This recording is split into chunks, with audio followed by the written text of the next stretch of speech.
Oh, boy.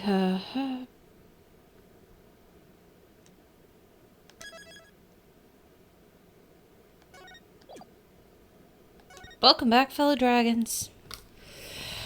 Alright, lobby.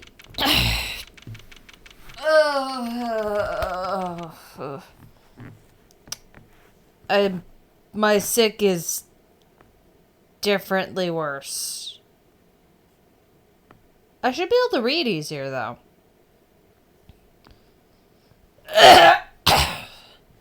The cough is more concentrated and differently goopy.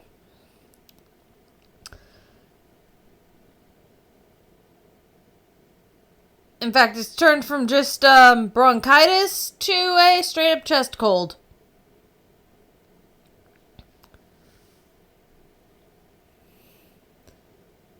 The problem has dropped.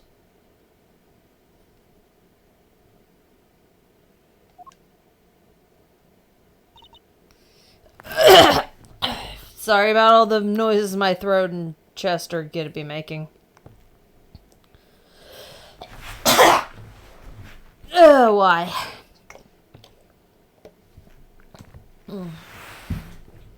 I'm cold. I should probably turn that fan off. But I'm not going to, because I probably also have a fever. Give me a moment. There is one solution for this.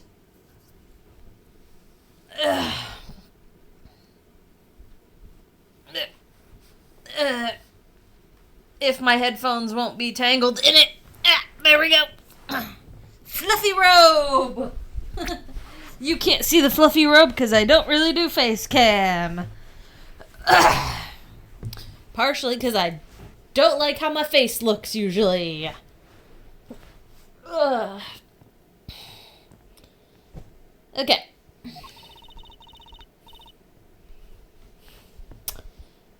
Okay. Okay, so where exactly does this leave us, Apollo? Well, the Drew Measham who was killed wasn't Drew Measham the forger, basically. Huh? Well, then who was he? Well, he was actually doing her nails.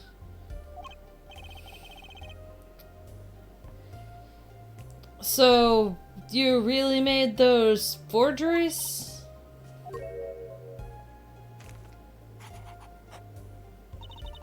Yes. For Father. I know it was wrong. Could you tell us how it happened?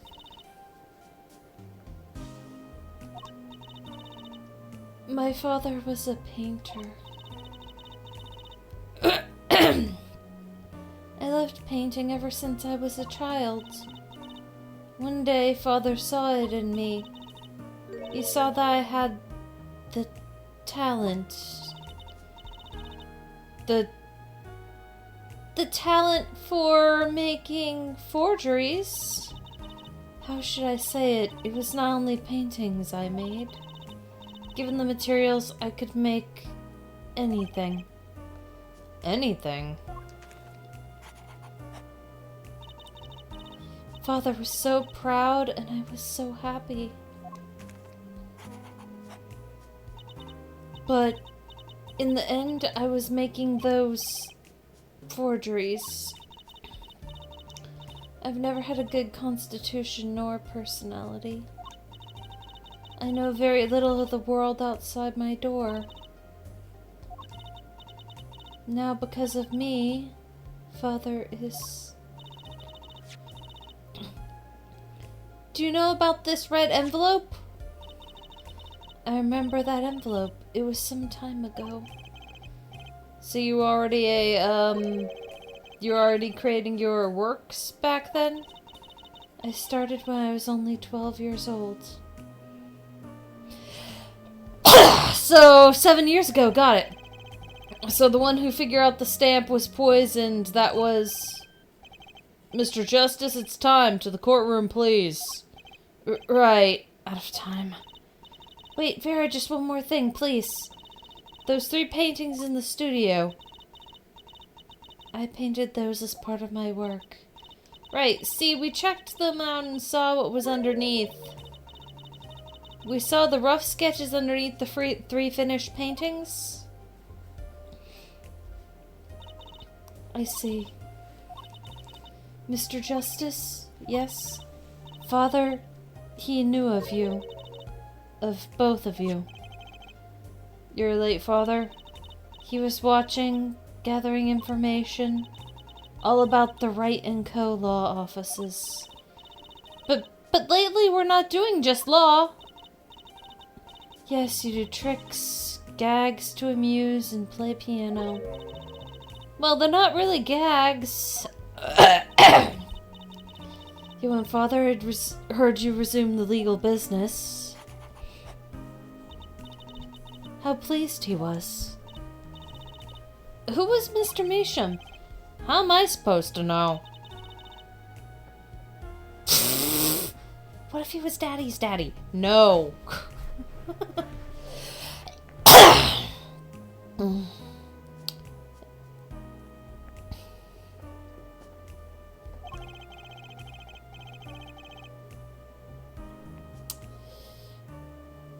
Judging from the relative ages involved, I'd say it's highly unlikely. Things are already confusing enough with all these daddies running around. We know the victim's daughter, Vera, was the forger. What does this mean for the case? Guess we're about to find out.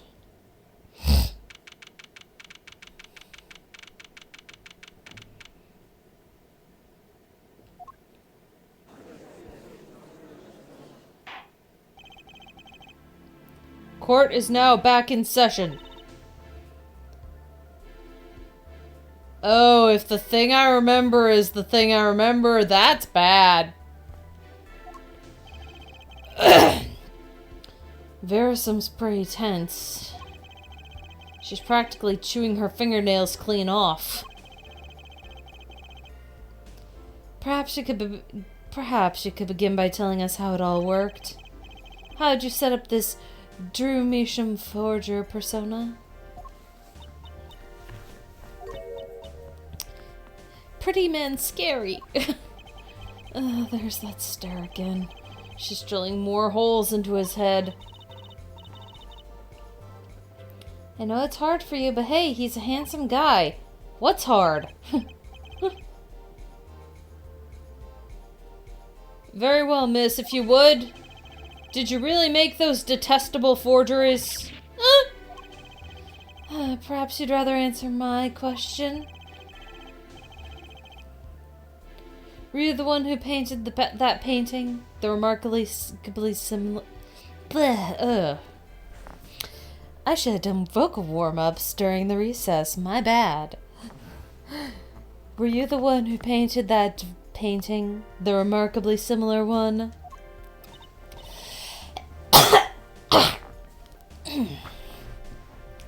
Yes.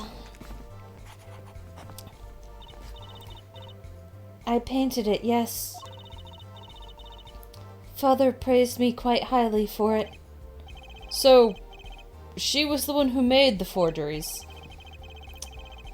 Yet she did not wish to reveal the truth of their operation. So the victim was a stand-in, a decoy. To the world at large, he was the forger, not her. I've done a bad thing. I have, haven't I? Regardless, we need a little more information. About, for instance, this. You've seen this before, yeah? Yes, it was in the desk drawer.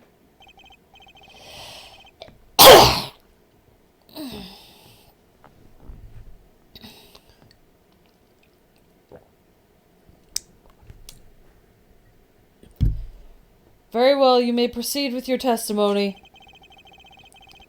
Tell us everything you know about this envelope.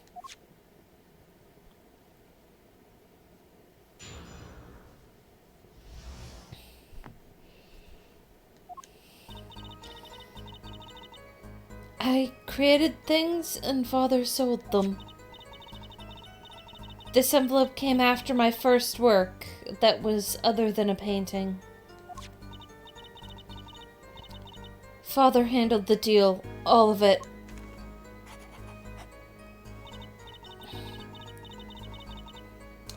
I received the stamp that was in that envelope. It was after that job we moved to the current studio.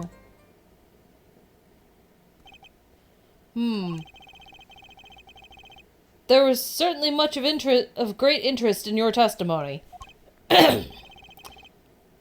Not that the witness realizes it.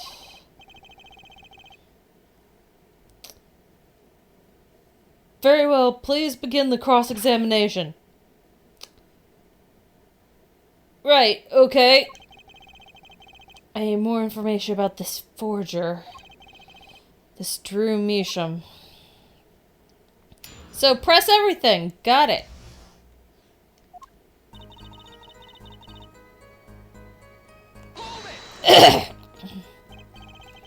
So these things you were making,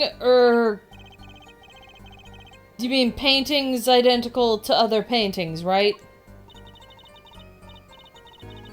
The closer they were, the happier Father was.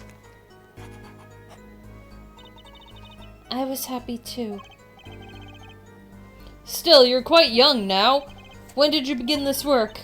My first painting sold when I was 12. Your Honor, she had no idea what she was doing was illegal. She's not on trial for that. Easy there, little attorney. You're not here to defend her for the crime of forgery. True. Please tell us more about this envelope. This envelope that may very well have killed your father. All right.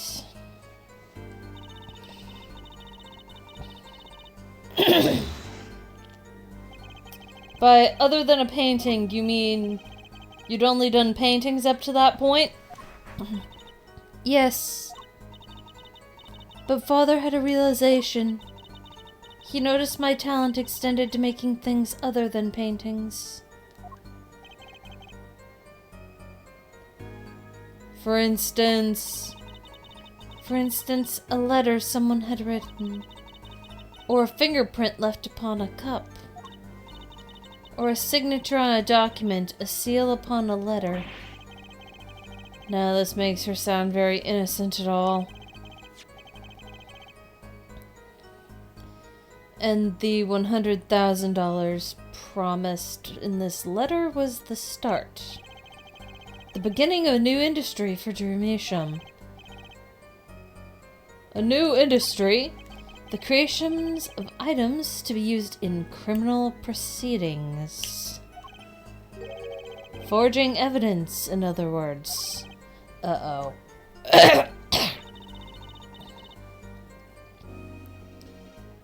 Father handled the deal. All of it.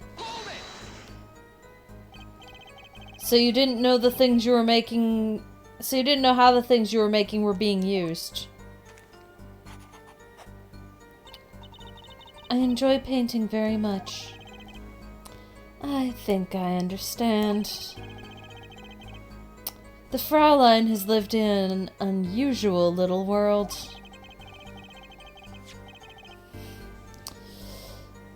Can you tell us what happened to the papers that were in this envelope? Father signed them and sent them back, I believe. Did he follow the instructions? Send in the enclosed envelope with the enclosed stamp? This is a rather important matter. Give your answer some thought.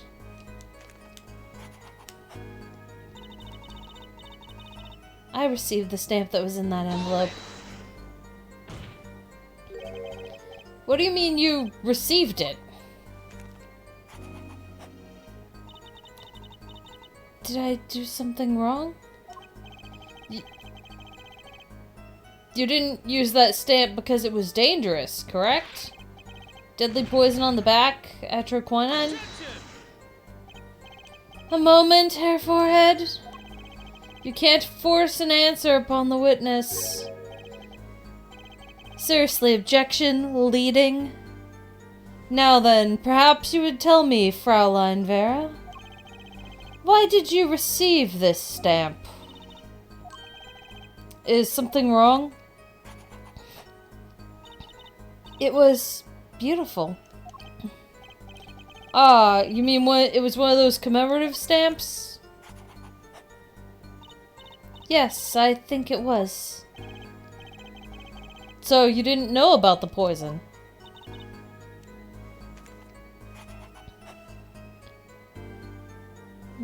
No. Guess not. So the trap failed by chance, by mistake. Thanks to this commemorative stamp. Quite the close call. It was after that job that we moved to the current studio. You mean you moved to where the current Drew studio is? Yes, we saw very few people there. I began drawing picture books.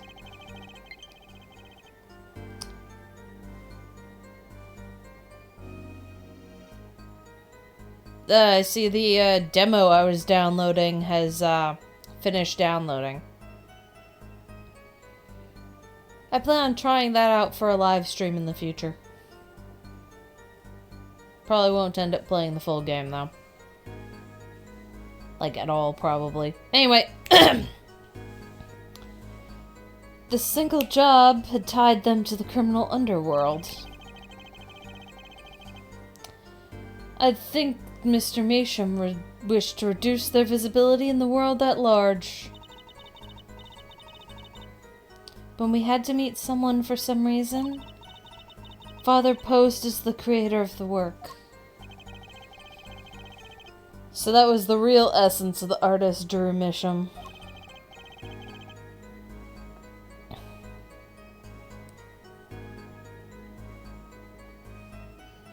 You did the work and he supplied the face. So, you really didn't know anything, did you? You had no idea how much danger you were in? No. Apparently not. About this commemorative stamp? Could you tell us more about it? Good, pressing everything was the answer.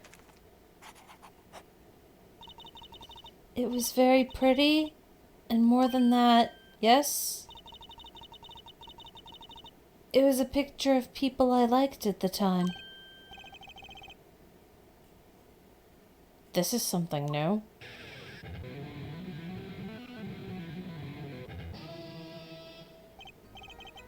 Apparently, we've got some cross-examination yet ahead of us.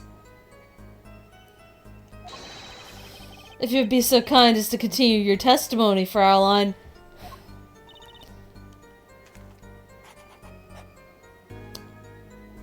Okay.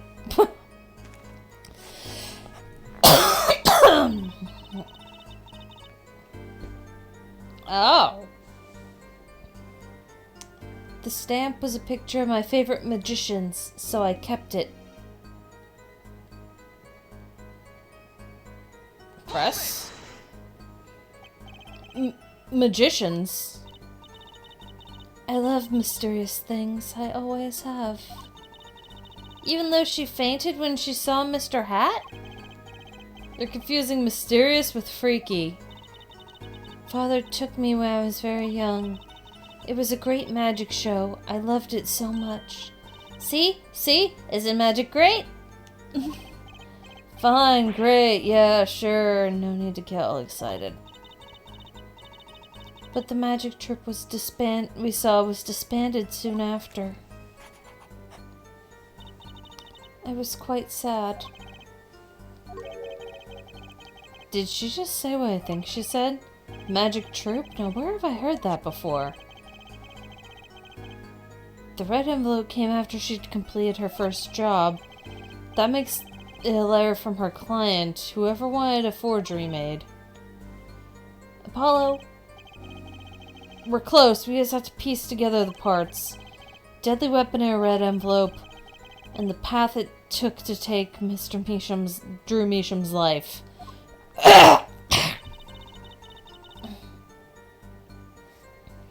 Okay, well.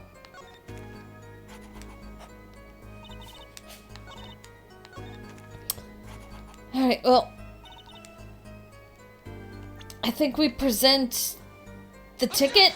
Yep, we present the ticket. Those magicians you liked. Was it this bunch?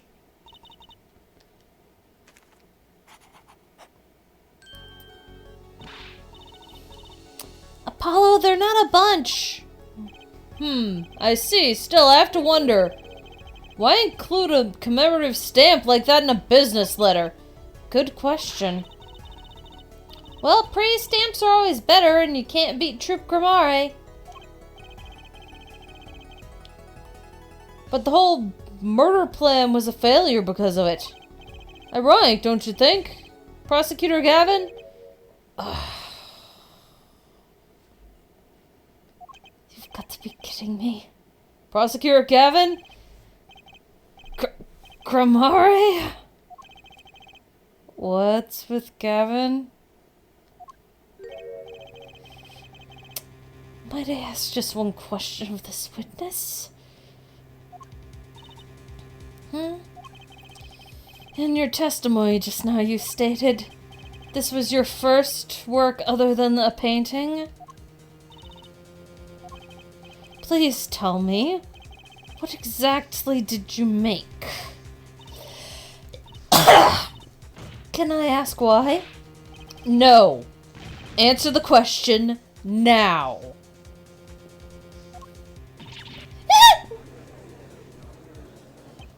But Prosecutor Gavin! Oh, he's pissed. I think he wants to go back. I think he wants to go to whatever room Phoenix is watching from and punch him in the face. He's like, you fucking set this shit up. It's like, you motherfucker.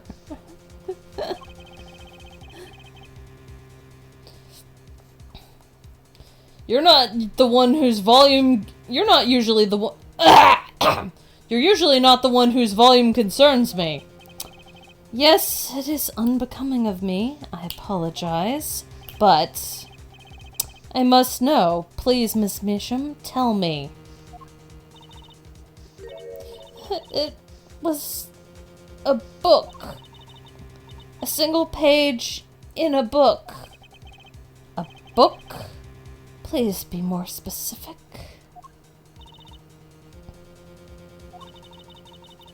It was a handwritten book, like a diary? Ugh.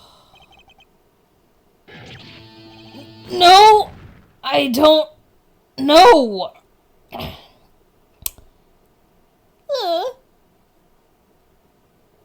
Oh.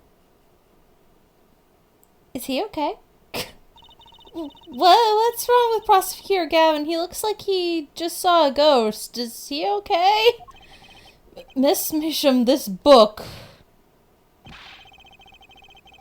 Was there a picture of a silk hat on the back cover? Yes or no? How did you know?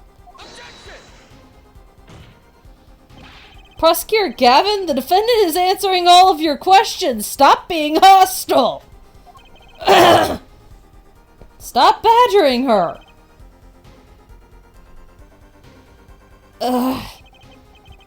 He's told you nothing, has he? Your soiled Sully mentor? Nothing? Sullied who?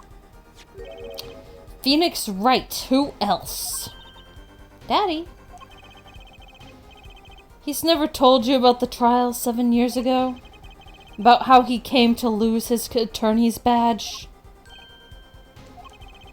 It was a certain piece of evidence that decided his fate, you know. A certain diary. On the back, it bore the mark of a silk hat. What?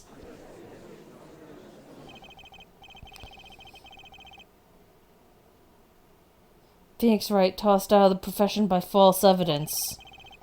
And the forger who made that evidence Is this girl standing right in front of me? Vera, you must tell us. The evidence you made was used in a trial 7 years ago. Who asked Drew Misham, you, to forge that evidence? For all of our sakes, who was it?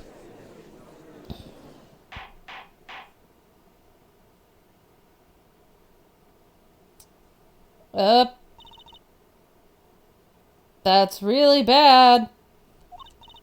We only met once. It's been more than 15 minutes. You met the client?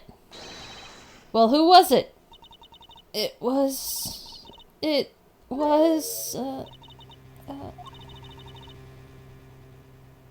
What's going on with Vera? She's staring at Prosecutor Gavin's face again. Yes, what? Is there something about me?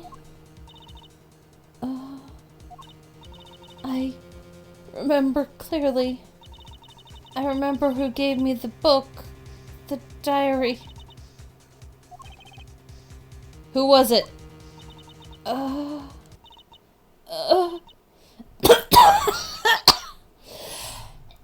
Vera!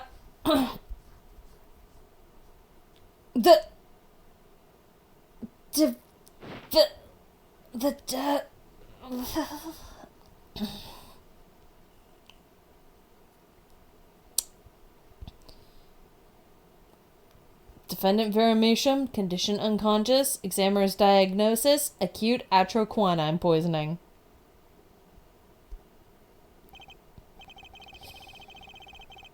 This ends the recording of the trial of the murder for the murder of Drew Misham. Vera Misham was, during trial, poisoned by an unknown assailant. The dosage was just under the lethal amount, sparing the defendant's life. So, 0.001 milligrams? Cause, like, it's like freaking 2,000ths of a milligram. If I remember how decimal places work correctly. Math was always my worst subject in school. To the point where math homework has left me with severe trauma. Just to explain, I was not allowed to do anything until my homework was done. So, I did not get to, I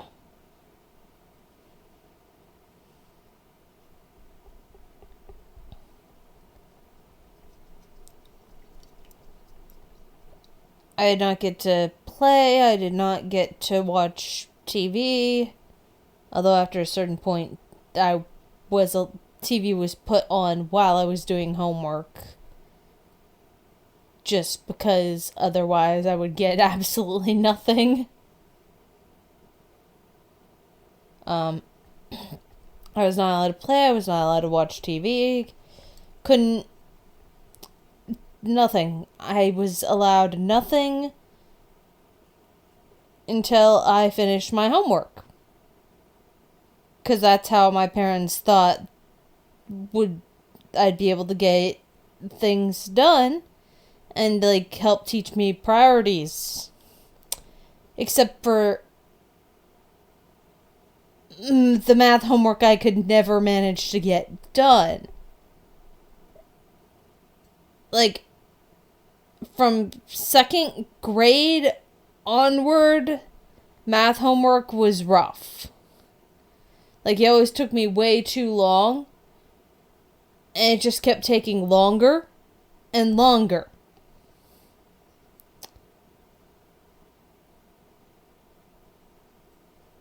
From third grade onward, math homework became impossible to complete.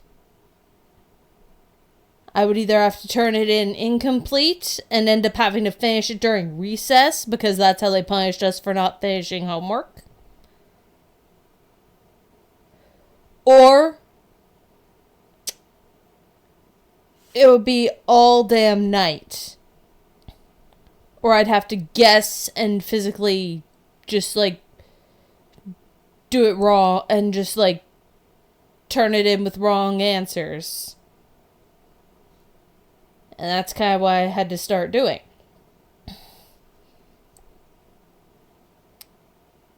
Up until high school, I could not get math homework done.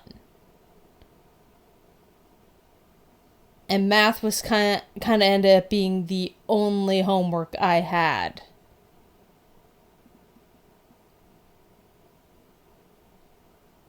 I just couldn't do it no matter how much I tried. I did my best. And it would take all fucking night. With a break in the middle for dinner.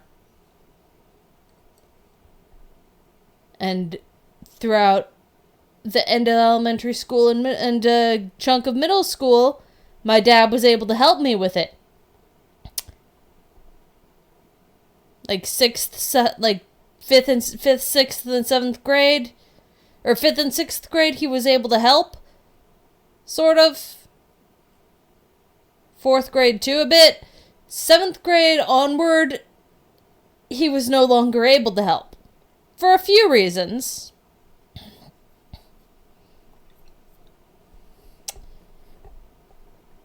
But seventh grade onward, he started not being able to understand how they wanted us to do it. And if I didn't show my work in the way that the teacher had taught us how to do it, even if I got the right answer with the way my dad showed me, I could not get through.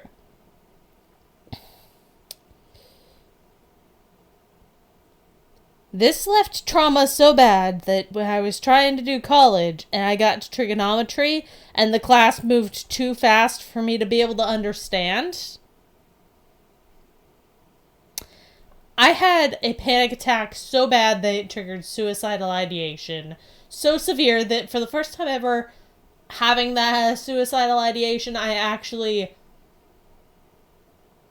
acting on that was on the table. Yeah, it was that bad. I dropped the class and, I'm trying to remember if I called the crisis line or not. But that situation's what caused me to drop out of school, because I couldn't afford to retake that class. Especially after I had already had to drop JavaScript, because JavaScript is awful.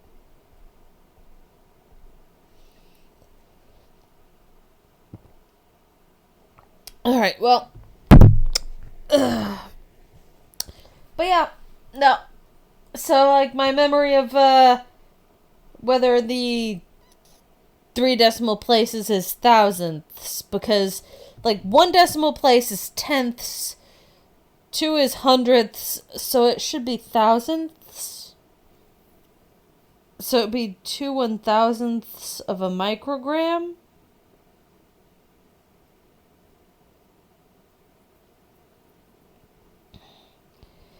If I remember correctly, that is the lethal dose of this poison in this game. So it would have to be 1 or less in order to not be lethal. 1 1,000th of a microgram or less.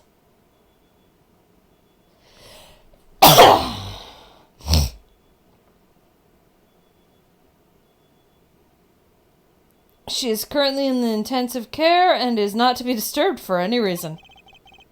A very simple case at first glance. Until it finally began to show its true colors.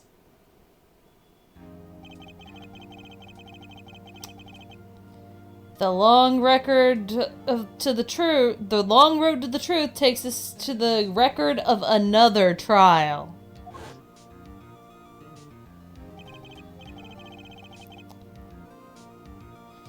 In some ways, that was the starting point of it all. And now we're back to playing Phoenix. Oh, wow! I forgot his hair used to be short. I like his hair better long, but,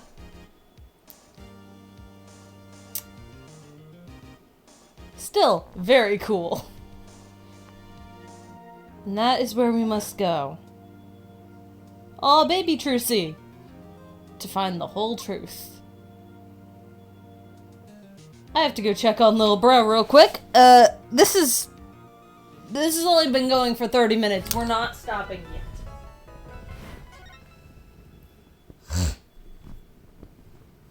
Give me a moment, fellow dragons. Sorry to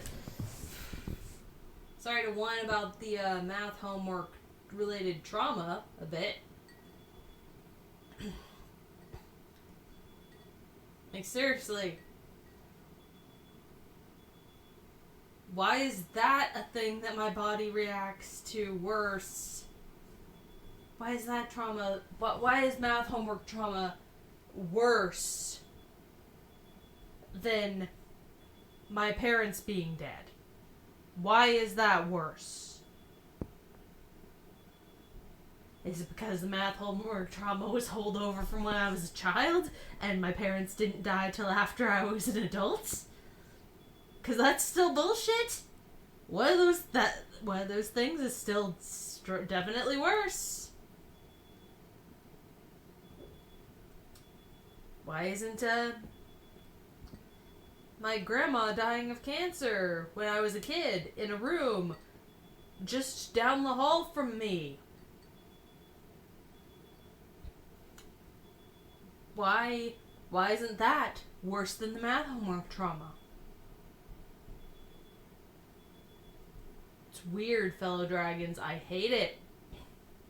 Oof, okay. I ended and restarted the recording to make editing things easier. Because after my little, math homework trauma dump,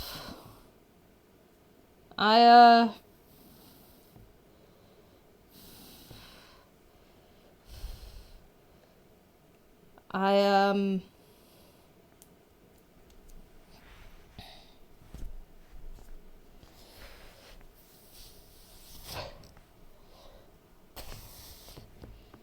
accidentally, ended up letting slip the name of the MHMR that I use. And while they have a few locations in this state,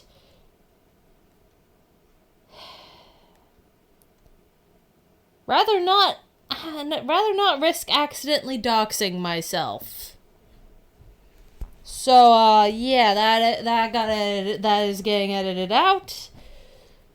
We are continuing. 'Cause, yeah, not cool. But yeah, in the comments, if you have similar math homework related trauma, let me know. It'd be good for us to be able to know that we are not alone in our trauma of how homework do, how bad homework be. Doesn't necessarily have to be math homework either.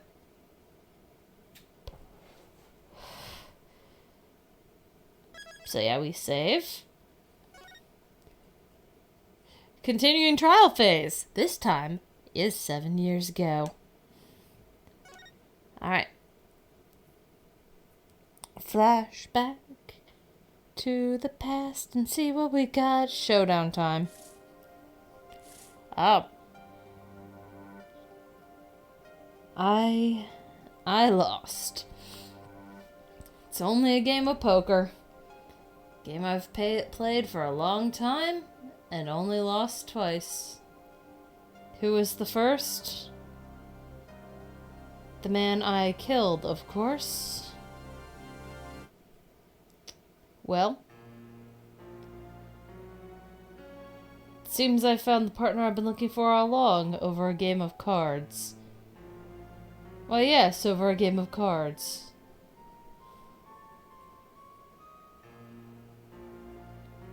That was how we first met, 7 years ago.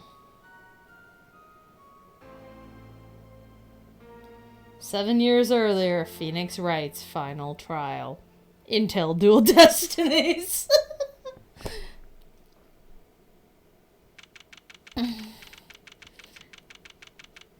April 19th, 9:27 a.m., District Courtroom, Defendant Lobby, number 2.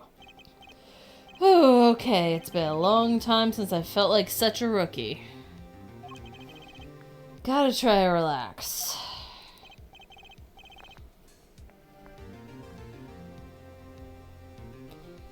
Ah, good morning, Mr. Enigmar.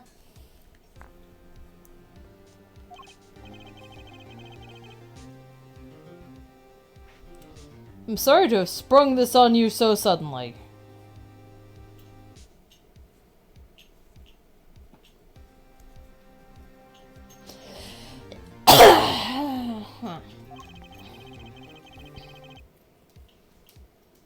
I received the files from your previous attorney only yesterday. Honestly, I'm not entirely sure I'm prepared. I understand I am asking the impossible of you. Yes, well, you haven't really told me what happened yet. All we did was play cards. And that was enough. Actually, it wasn't. Trust me. Aw. Oh, morning, Daddy. Oh, I'm so glad you came. Aw, they're all matchy. You okay, Daddy? They picking on you? I'm fine as always.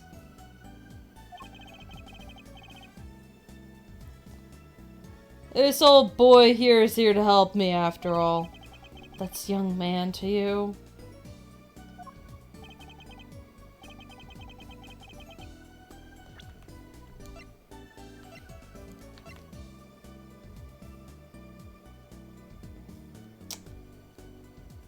Shadi Enigmar. Client in this case usually goes by a stage name Zachary. There we go.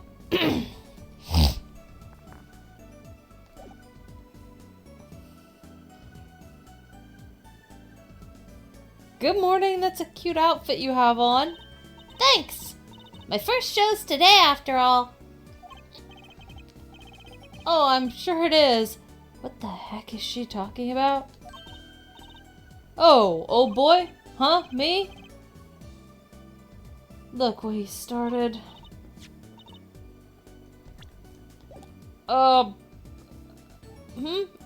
Here.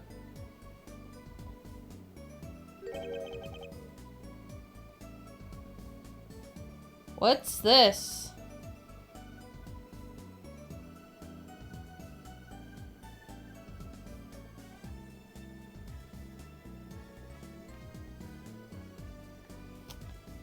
Huh. Don't know, I just got it over there in the hall. Oh, wait. Oh, wait, Trucy, baby Trucy is telling me.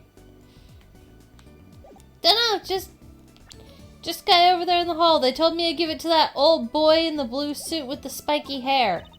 They say it was really important. What's this, a memo for you or some such? Not from the looks of it. What is this? It looks like a page from someone's diary. I'll give it a read later. Okay, and there's the fake evidence that Phoenix had no idea about.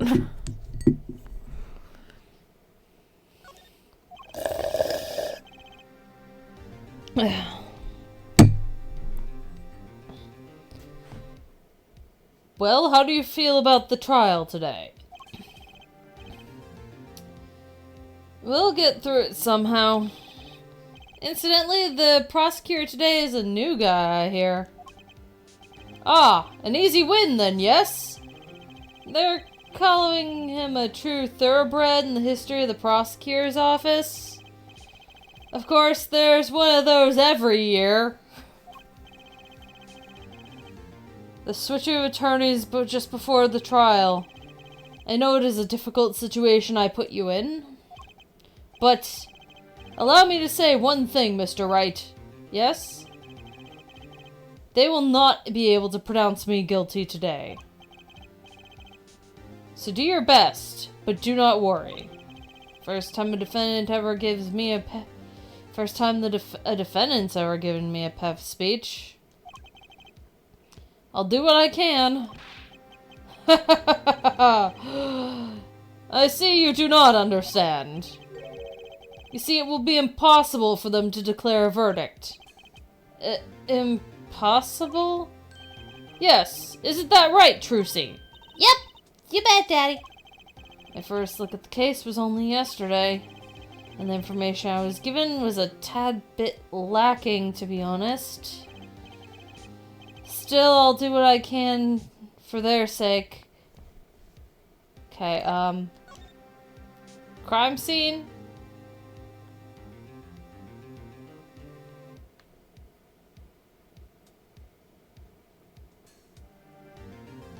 Huh. Okay, we have a crime scene thing. We have gun, we have page ripped out of a book.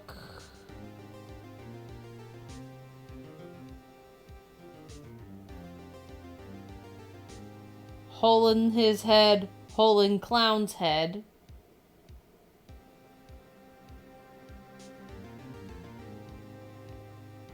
IV unplugged.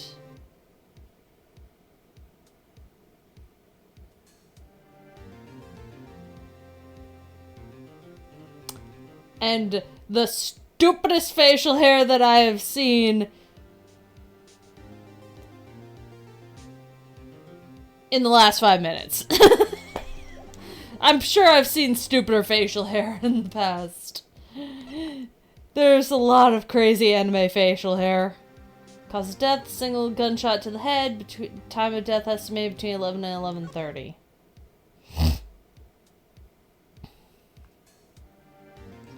Malignant tumor found in liver. And the weird note. Still, I'll do what I can for their sake. I believe the curtains will be lifting any time now.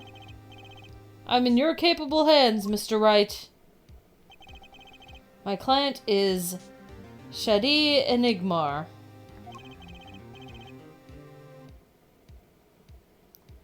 Known to the world as Zach Grimare. A widely popular magician, star of troupe Grimare. His mentor, Magnifique Grimare, was a rare breed of magician. He single-handedly ushered in a golden age of magic until he was shot dead. And Zach Grimare is the suspect.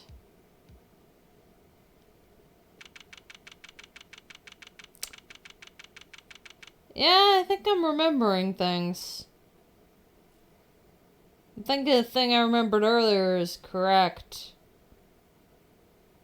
The question is, how do we get there? Because I don't remember how we get there. No matter. Alright, 10 a.m. I like your newer, I like your older version design better there, Klavier, but the defense is ready, Your Honor.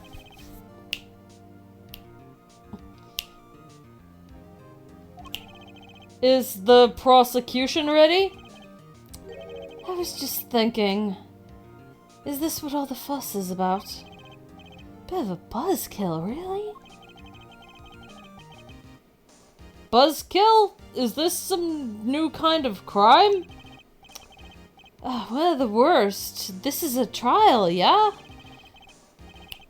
Where are the sweaty palms, the pounding hearts? Gavanir's concert's got 10 times the thrill this gig's got. Okay, is he? No, he's not on the list yet. I need to know about... Who were you again? Klavier. Klavier Gavin. I came to get the party started. Legally, yeah? Gavin? Defense attorney Christophe Gavin's... Ah, figures my bro's more famous in this part of town. Klavier Gavin. Lead singer of the mega hit band The Gaviniers. You're out of your league, rock boy. He has not been added to that part to the record yet. I know what you're thinking. You're out of your league, rock boy. Damn, he's good. True, my debut single, 13 Years Hard Time for Love, went platinum overnight. But that's just a hobby to me compared to this, yeah? Talkative, aren't you? I like your affected Euro-rock accent, by the way. I'm just getting warmed up, Air Attorney, right?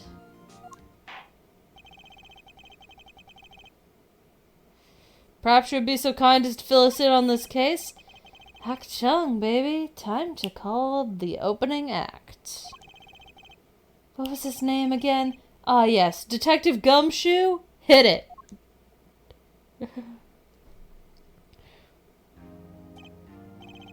And you are? Hey, you were the one who called me up here, sir. Name's Dick Gumshoe. I'm a homicide detective down at the precinct. Detective Gumshoe. Long time no see. Hey, you! Huh? Me? Today's the day, pal. Today I win and you lose. I get confidence in my testimony today, see? What? You normally lack confidence in your testimony? Okay. Damn.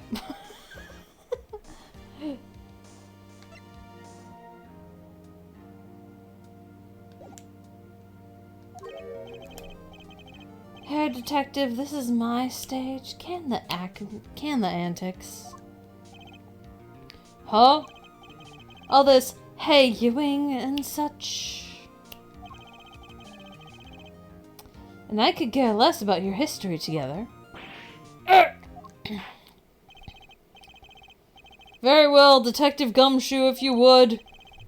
Please tell us about the case at hand. It happened 6 days back in a room at the General Hospital.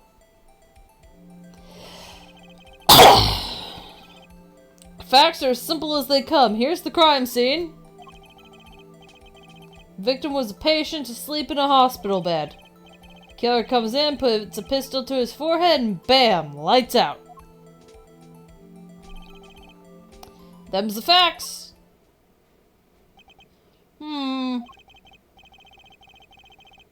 Not so long ago, the victim, Magnifique Gramare, was a famous man.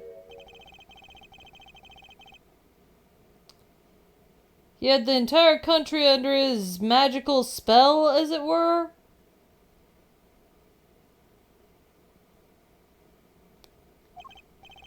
That is not how cattails work, that poor kitty.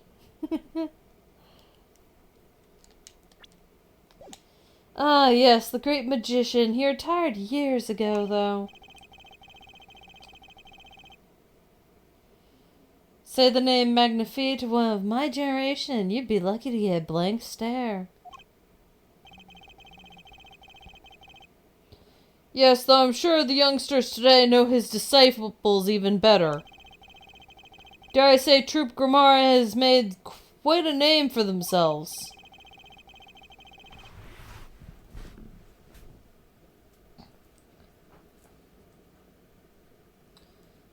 Anyhow, the retired Magnifique's been in the hospital for the last year. What was it? A malignant tutor or something. Doing something to his liver, I think? Yeah. A malignant tumor, perhaps? Fuck, I'm gonna have to find a way to make Gumshoe and the Judge not sound the same. In other words, he had liver cancer. He had only 3 months left to live, in fact.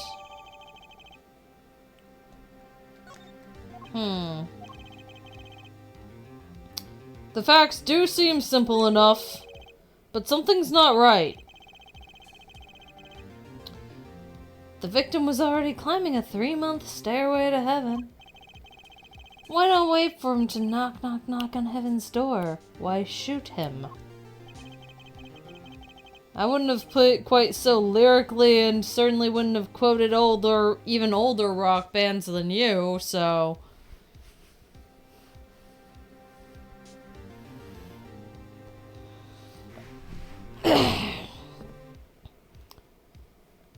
But yeah, it's true. Why make the effort to commit murder when the victim was already about to die? Incidentally, the victim had a serious case of diabetes.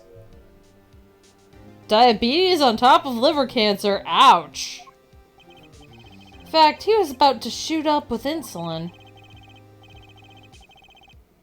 When he was shot with the pistol, the syringe was found at the crime scene. Chronic diabetes and cancer.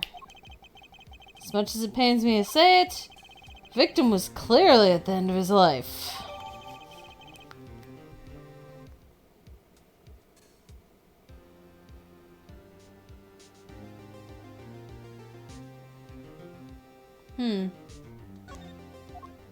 Interesting. Now I have to look at that syringe. I believe the question before us is clear then. Why did the killer have to shoot this dying man? What reason could he have had? Very well, detective. Perhaps you can enlighten us to the circumstances of the shooting? Yes, sir! Yeah, hold that thought, detective. Yep. Malignant tumor in liver has progressed to final stage with no hope of recovery. Patient has 3 months to live and has diabetes and requires regular insulin.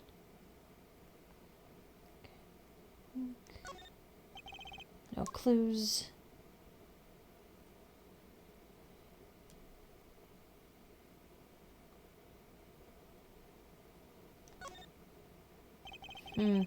Always hated getting shots. Guess Magnifi was giving himself the insulin shots. There's no way I could do that. Huh? Wait. If Magnifi used this to inject his insulin, why are there no traces of it having been used? Something to keep in mind.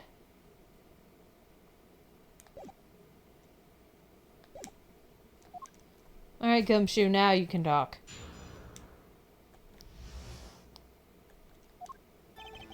Just kidding.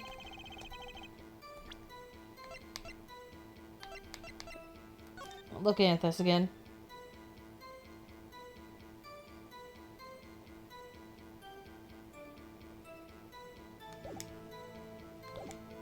Huh. Actually, the victim kind of ordered the defendant to do him in. A few days before it happened, the victim sent a letter ordering his own murder.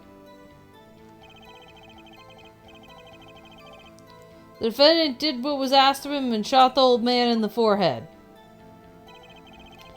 Bullet was fired from the pistol found at the scene, no doubt about it. And the pistol definitely belonged to the old man, sir. Gumshoe, that face is weird. What? You're saying the victim ordered his own shooting? Those are the facts. We have the letter in... We have here the letter in question.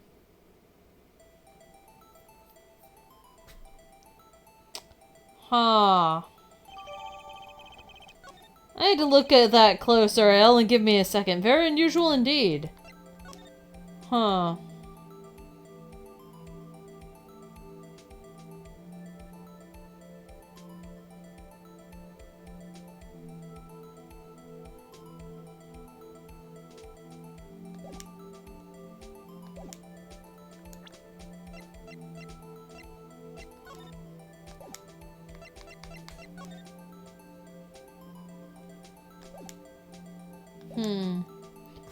Very unusual indeed. Although, could such a thing as a letter really cause one to pull a trigger, I wonder? I believe the answer to that can only be found at the end of the letter. Ah! You cannot refuse, and we both know the reason why? Detective Gumshoe, can you explain this to the court? Unfortunately, even the defendant won't say a peep about that bit, sir. One thing bothers me about this. Why didn't he just say 11? Why have him come at 11:05 without some specific reason? Devil's in the details there, attorney. Well, was there some reason? As it turns out, there was every night for a half hour starting at 11. The victim, Magnifique Grimare, was given an IV. An IV? There it is in the picture, off to the side of the bed. At 11, the doctor would come in and set up the IV. 30 minutes later, he would come back for the empty bag. This happened every night without fail. So that was the only time they could meet without the chance of an untimely interruption. During his IV. Very well, shall we begin? Objection? That shit is not in his arm.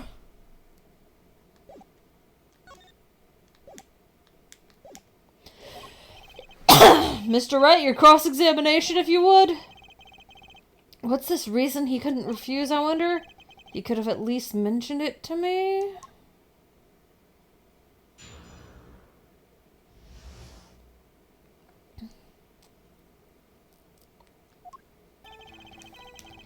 Alright, well, it's Gumshoe, so press everything! Just because he got the letter doesn't mean he went through with it.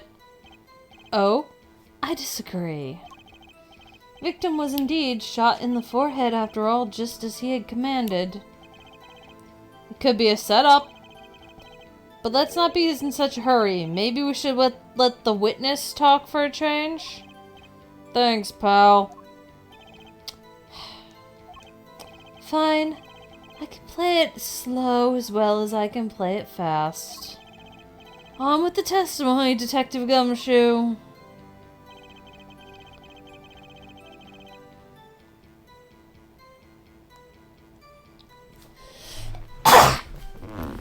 I'm gonna try to play Klavier a bit snarkier because he is a fucking teenager at this point instead of being in his 20s.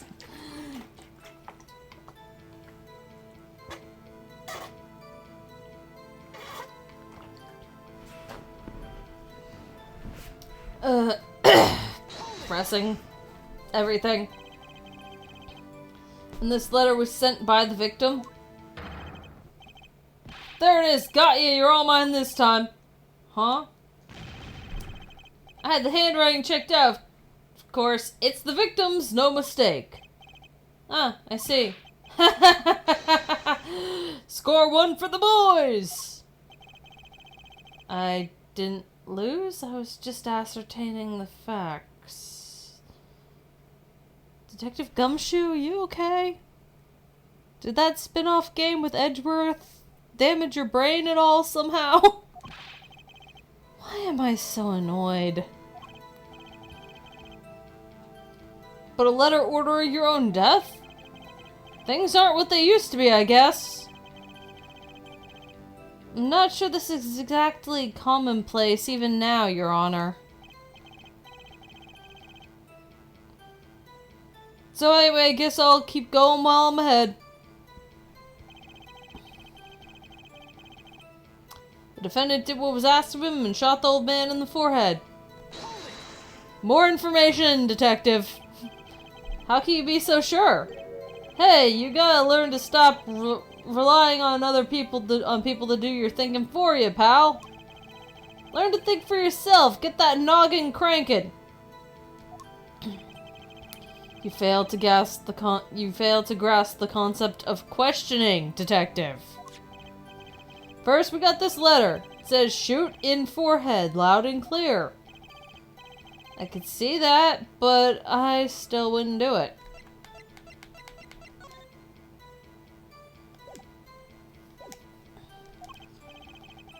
Well, maybe you need to grow yourself a backbone, pal.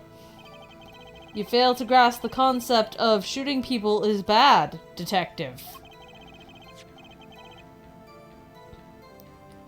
We also found the defendant's pistol at the scene. Traces of gunpowder residue show that it had been fired recently. Well, Mr. Wright, as far as I can tell from looking at the photo, there seems to be no issue with the prosecution's claim. The photo, maybe there's something in there I can use. So they're saying that the defendant shot the victim in the forehead. I think there's a hole in the prosecution's argument. Clearly, Mr. Enigmar shot something else. Looking at this photo, another possibility occurs to me. Yes? What does the letter tell us? That the defendant had a reason he couldn't refuse his teacher's wishes. Bingo, pal! That's why the defendant popped him away in the forehead. Oh, the defense disagrees. You see, the defendant had another choice he could make.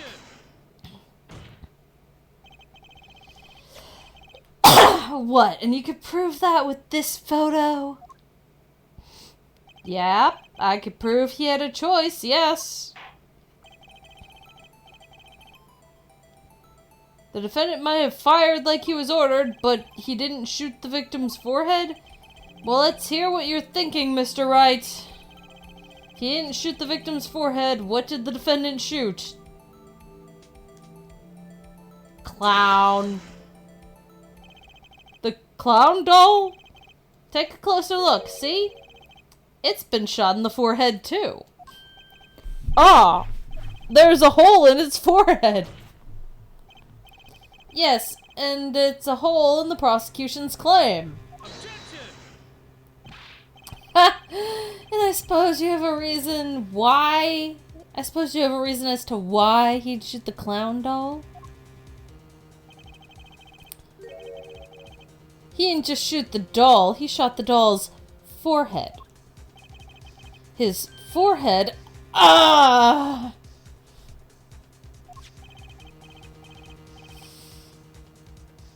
Let's read the orders once again, shall we? You will shoot one shot square in the forehead. Which is exactly what he did. He shot the clown doll square in the forehead. Oh, what the hell? But the guy also has a forehead shot. Weird, huh? The defense has raised an intriguing possibility that the hole in the clown's forehead is it definitely looks like it was shot. Bailiff, send someone to investigate this matter. I admit I'm impressed, but I expected nothing less. Still, this doesn't mean he didn't shoot the victim. Perhaps he did have to shoot a forehead as ordered. But the letter says nothing about whose forehead. This was the only way he had to follow his orders without taking a life. The bullet hole in the clown doll's forehead does demand an explanation. It might very well be a clue, yet Prosecutor Gavin is right. It alone does not prove the defendant's innocence. You cannot say for sure the defendant didn't shoot the victim. So sorry, Mr. Wright. How sad it is to see the mighty fall. How sad it is to see the novice's overconfidence. He doesn't realize just how big this little hole is going to get.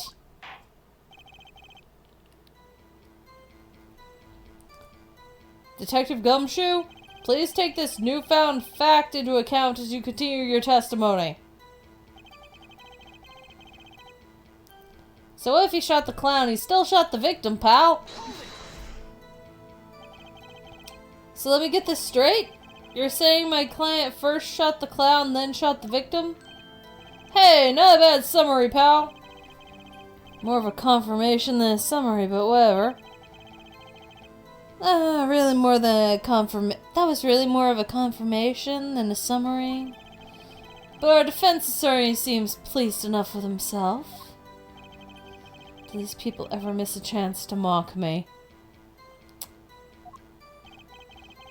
Well, now that Mr. Wright's gotten that out of his system, shall we continue with the testimony?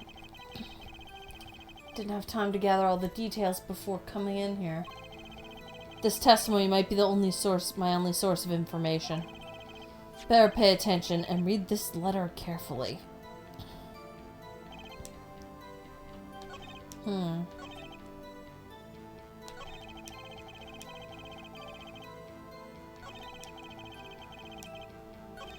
Okay, pressing these, because I missed those the first time.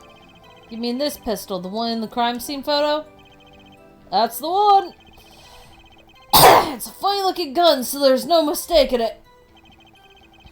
We compared the bullet taken from the victim's skull with a bullet fired from this gun. Rifling marks on the bullet were a perfect match.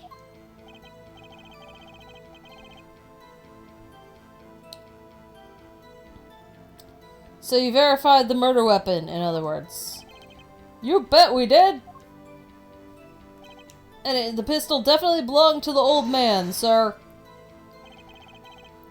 Why are you so certain? What pile of sand has your head been stuck in all this time, pal? You never heard of Zack and Valent's quick draw shoot 'em? No, I have to look at the picture again. Huh? What's that? What are the defendant's specialties? Zack and Valent stand on either side of a girl.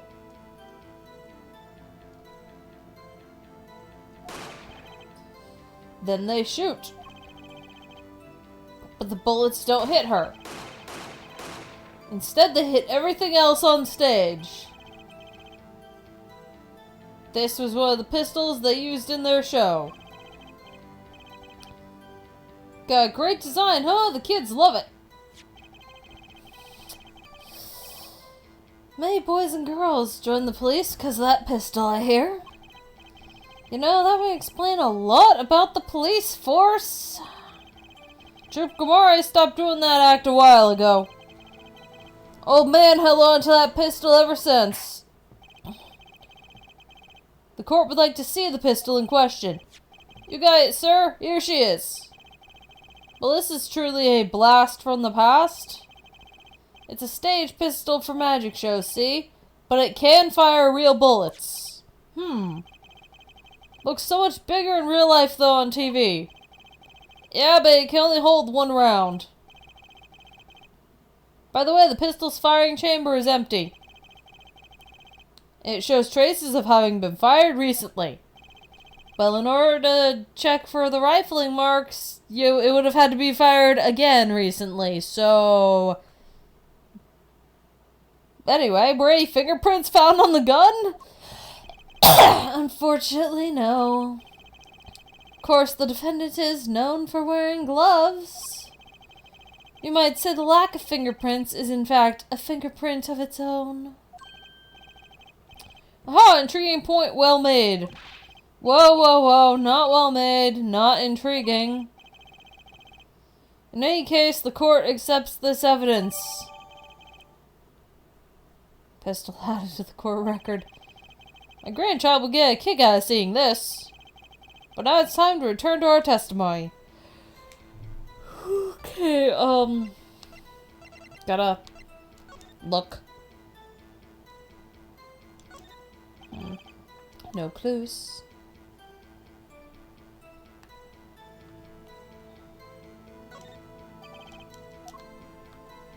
Don't tell me. Barrel. Poke.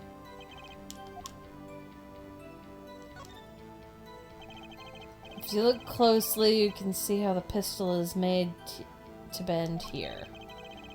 It's a one-shot model, and I guess this bend is where you load it. So this is the famous Grimari golden gun. They say kids used to love pretending they had one of these. What if they pretend to miss their targets too?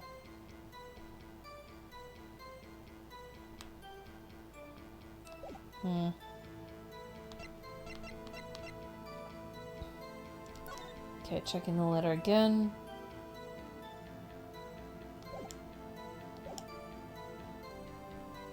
Okay, press this one. So let me get this straight. You're saying my client first shot the clown, then shot the victim. Hey, not a bad summary, pal. Oh, wait.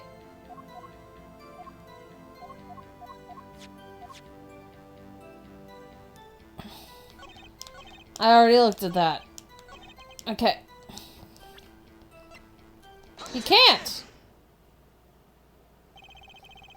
The trickiest cases can often seem the simplest.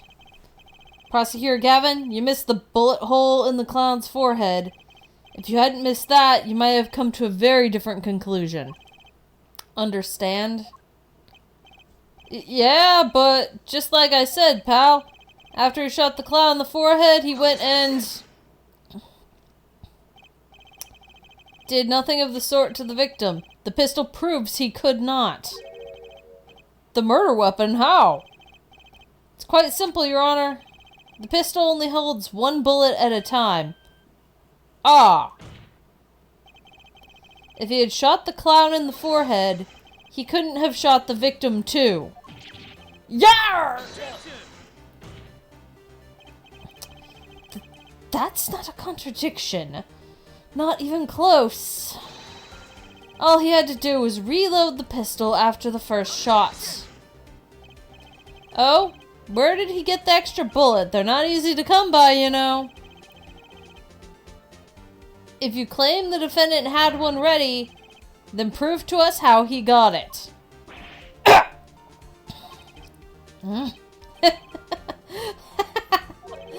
had a feeling this wasn't over yet. No, this party's just getting started.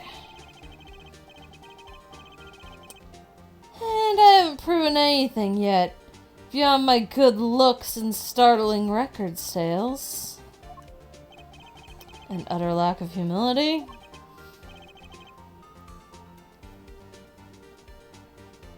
I mean, he is a teenager right now, Phoenix. At what point, I guess Phoenix was still in his 20s at this point. Probably mid-20s or something.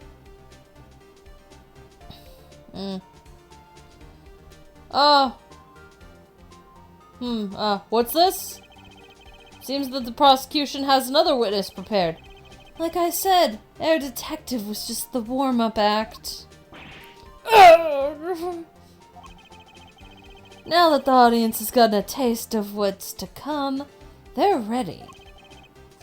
Ready for what? For my decisive witness, of course. A witness who you will find can prove one thing for us. That it was Zach Grimare who shot the victim in the forehead. Very well. We will pause for a 15-minute recess. Yeah, 15. This might be my lucky break. I'll need that 15 minutes to talk to my client. Court is adjourned.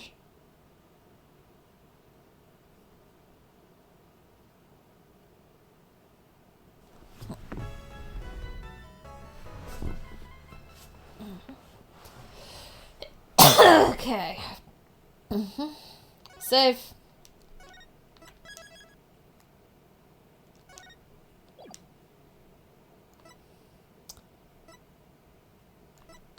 I'm continuing.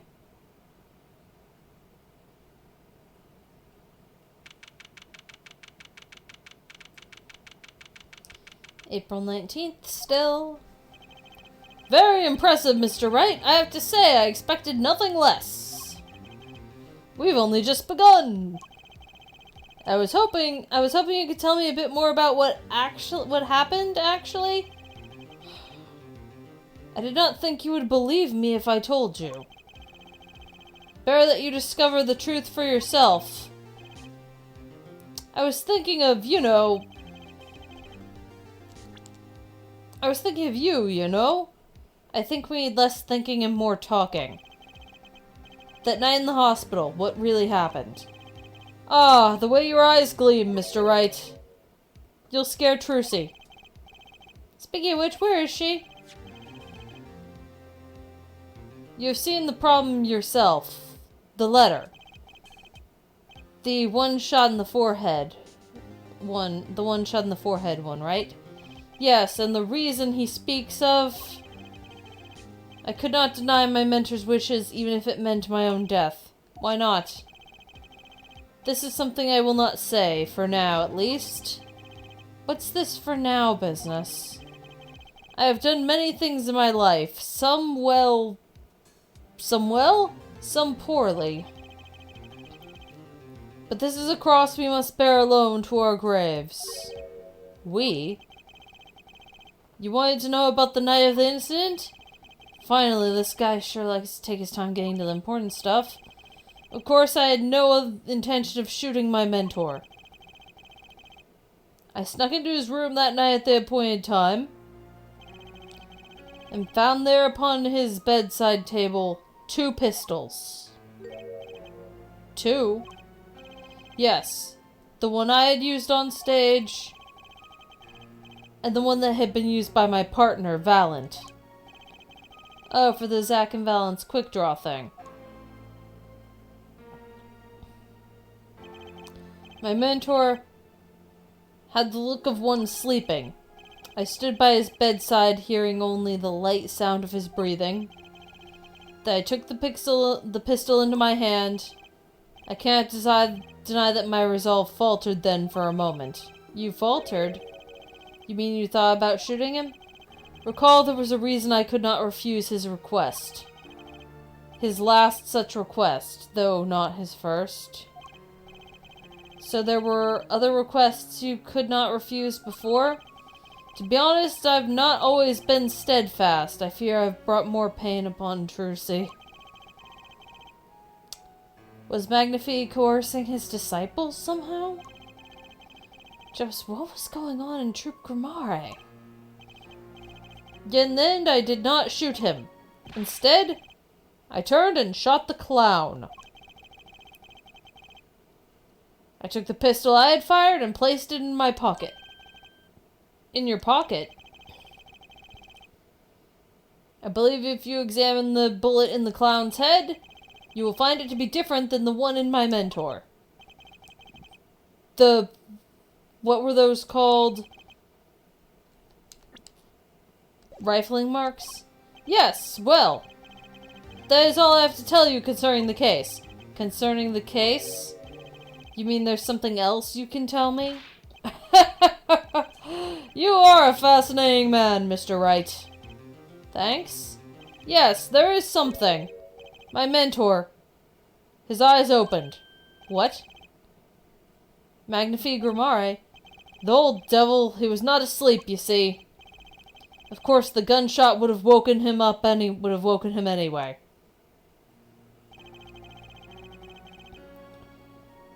And there we had our last discussion as mentor and pupil. It was not a long discussion, maybe 5-10 minutes or so. What did you talk about? Haha! Mr. Wright, did I not just tell you? It does not concern this case. Zachariah, he seems pretty steadfast to me, or maybe he's just stubborn.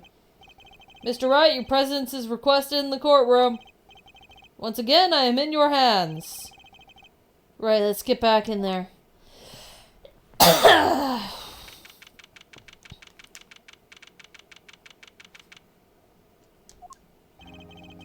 Court is now back in session. During our recess, a bullet was found in and dug out from the clown's head. I forgot to do my vocal warm-up during the recess. Gonna need to be careful not to forget that in the future.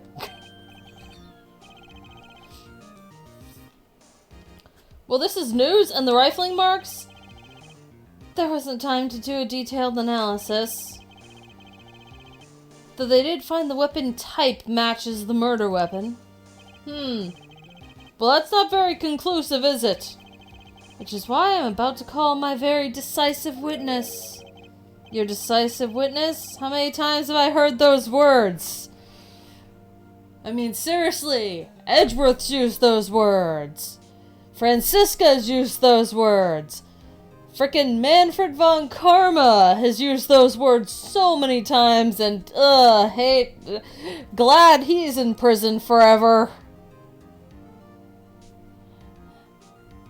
Godot used those words a couple times. And now you're doing it. Come on, prosecutors. Oh, and I guess Payne's probably used it so many times. Who cares about him? He's the tutorial guy. All the prosecutors say that at some point. You're just saying the same thing everyone else does.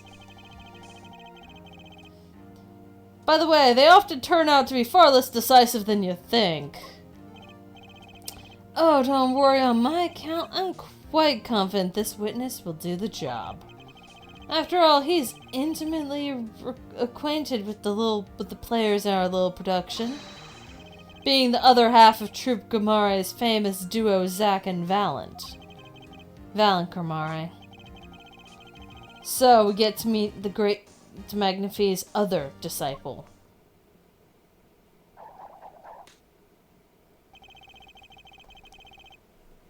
Perhaps I'll start by asking your name and occupation. Yeah, what's your real name, fucker? Huh.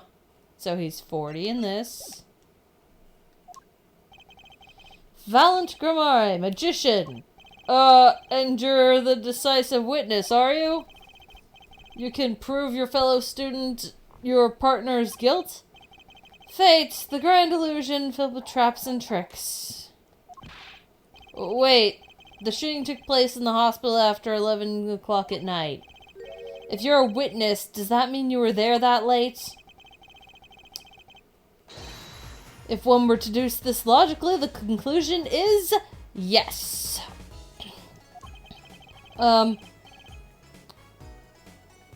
Okay. I always get the characters, don't I? I have an interesting fact for you. You see, several days before the crime, my witness received this. That looks very familiar. Wait, that's the same letter Zack Gramare received. Yes, or perhaps, should I say, ta-da? Order, order, order. And what does it say? Surely not the same thing. Perhaps you should see for yourself.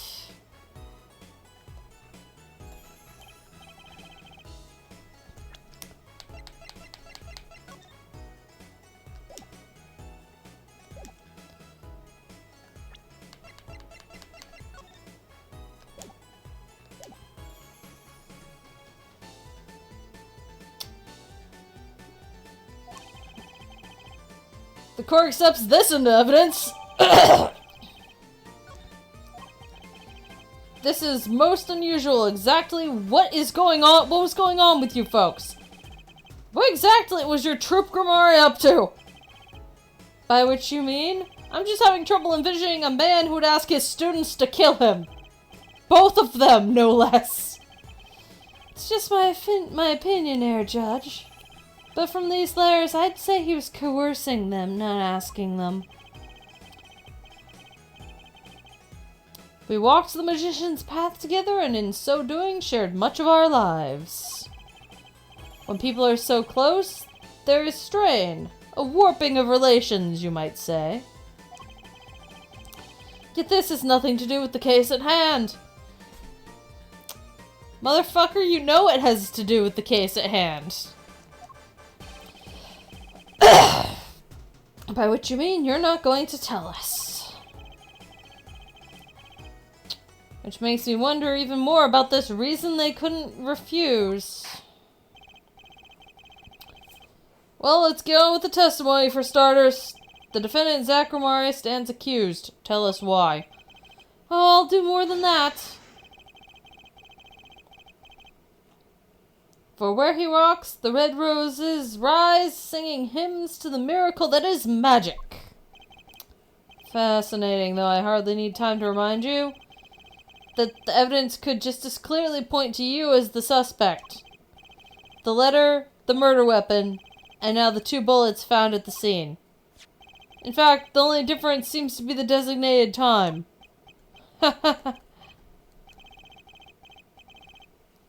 As every magician knows, timing is everything.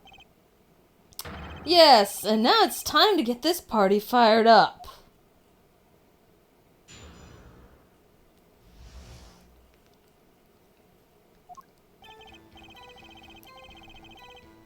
That night, I visited the hospital room at the time Magnifi requested. The smell of gunpowder hung in the room, and my mentor had taken his final bow. I did not imagine my fellow student might have received the same instructions. Yet deal with the dead is still a deal. Death's sweet kiss I gave to the clown. Then I informed the doctor and the police. So you were the one who reported the crime? Indeed, I would think. This fact alone would clear my name of suspicion. Let's not jump to any conclusions. Yes, the cross-examination generally comes before the conclusions in this court. But if your testimony proves to be true, then the defendant, Zachary, is guilty. And if it wasn't Zachary, then the killer was you, Valant. And no disappearing act will get you out of that.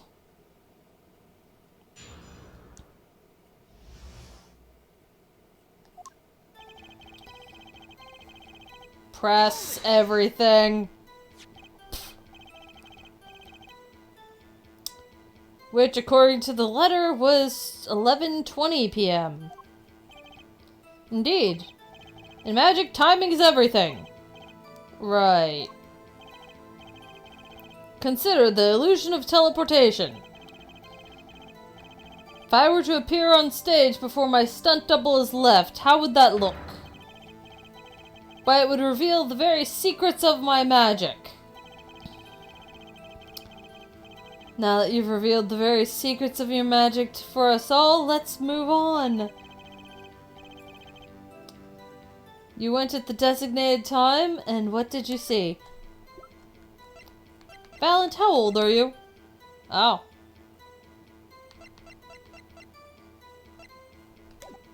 I see.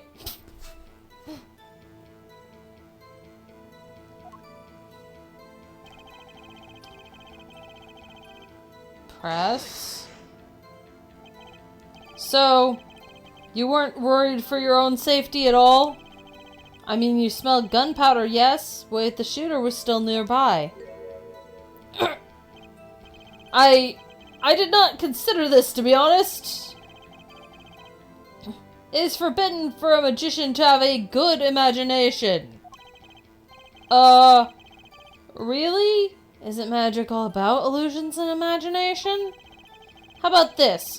You were the shooter, which is why you weren't afraid.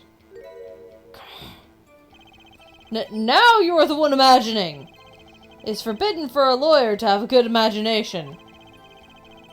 The witness will refrain from pausing so suspiciously before responding.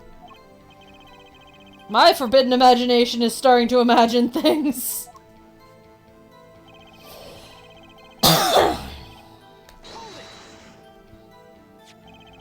Which brings us back to this reason neither of you could refuse. So it does, and my partner, he did not refuse. But Magnifi wrote the same thing to you. Why could you refuse if Zach couldn't? Because I have a will of steel, of course. I also do this trick where I bend steel bars, so perhaps steel isn't all so strong. So which is it? Mind if I continue?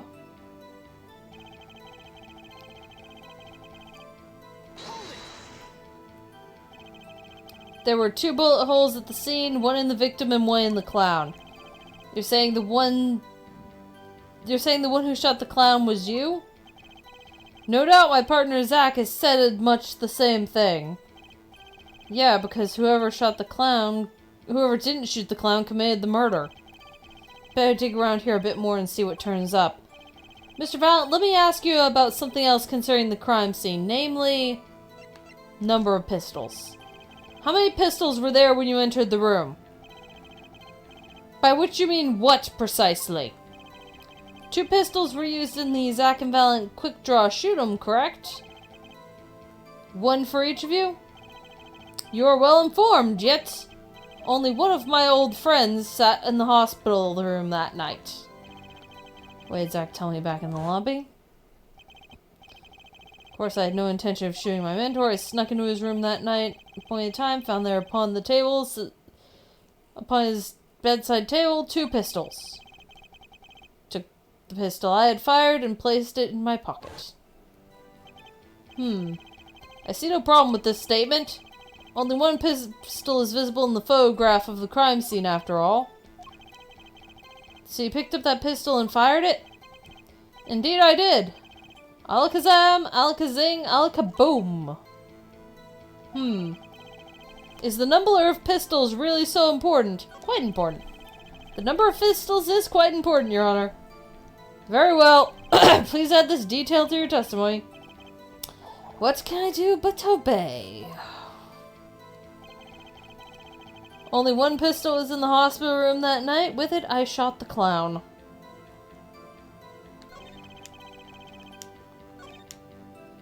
Press everything.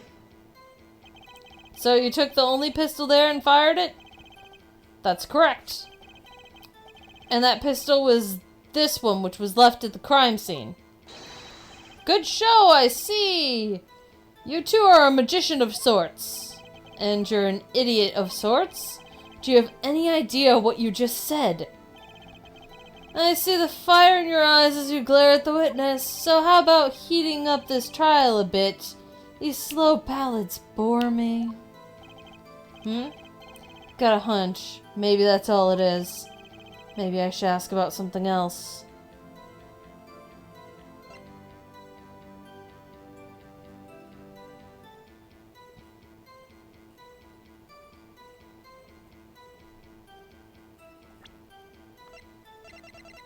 As much information as I can get.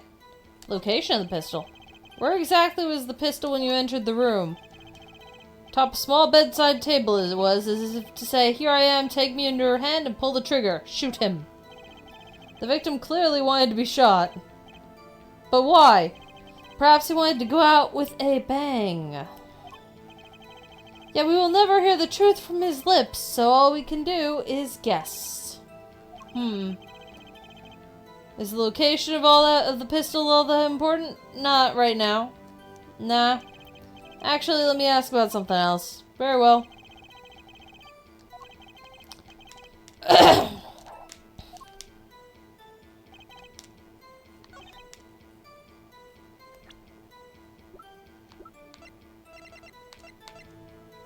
Okay, well.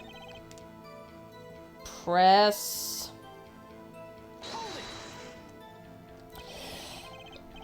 So you informed the police? What did you do then? What do you suppose I did? Use my magic to levitate my mentor's corpse, perhaps? I don't know, that's why I'm asking. Now please answer the question and skip the sarcasm. After I made my report, I called the doctor and we returned to the room. While we waited for the police to arrive, we discussed stomach medicine. We've confirmed this with the doctor. It all checks out. He praised Mr. Valent's knowledge of stomach medicine, in fact. Ah, it is an honor I do not deserve, but I accept. Both of Magnifie's students received the same letter. Both admit to having gone to the hospital that night.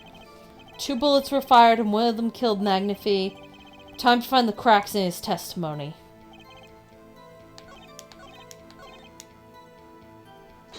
Shit! No. Didn't mean to.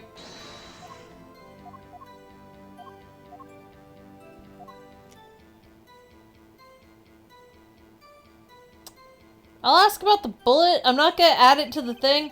In order to shoot a pistol, you need a bullet. Where was the bullet? I entered into the room and took the pistol in my hand. The bullet was already loaded, ready to fire at any time. A magician is always prepared, you see. Prepared for... One never knows when a miracle will be called for. A magician always has 7 doves in his pocket and a white rabbit up each sleeve. Clearly we're dealing with professionals here.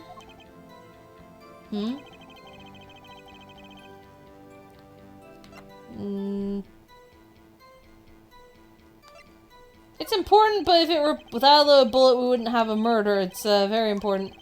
Very well. Add this detail to the testimony. What can I do but obey? Pistol was already loaded. Okay, yeah, nope. Press. I need to change it back. If the pistol was already loaded, something doesn't make sense. Why weren't the victim's fingerprints on it? You should know that we of Troop Gramaria are capable of many things. One of these is bearing the levitation of iron balls without touching them. There is no magic involved here. Just the shooter was methodical is all. Simply wiped everything of fingerprints. Can't really do much with fingerprints that weren't there. Ask about something else. Number. How many? Alright, well. Seen it.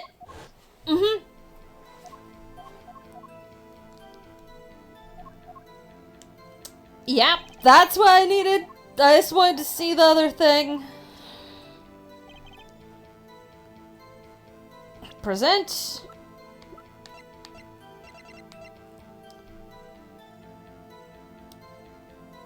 Objection. According to the defendant, Zachary, when he entered the room, there were 2 pistols on that table. 2? One of those pistols he used to shoot the clown in the forehead.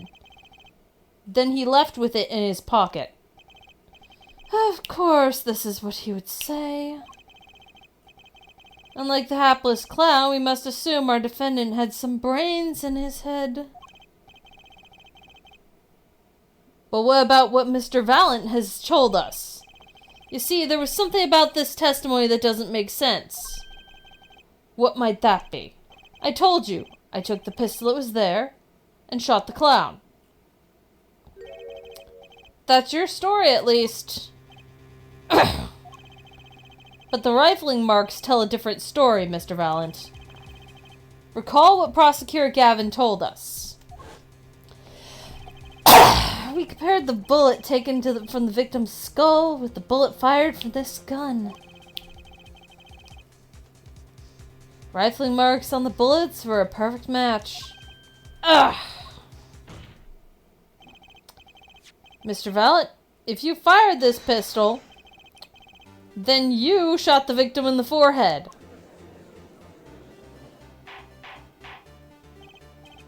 Order! Order! Order! Well, this is all rather sudden. What have I done? Prosecutor Gavin? I owe the court an apology. Sorry. Sorry for what?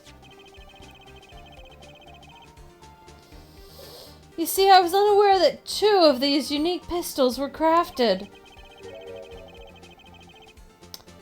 The analysis of the rifling marks only proved the type of gun that would have fired them. But that's not what you told us before. You said you'd verified the murder weapon. Which is why I'm apologizing to you now. Quite sincerely, I might add. Would you hold me accountable for a mistake made in my youth? That was just this morning.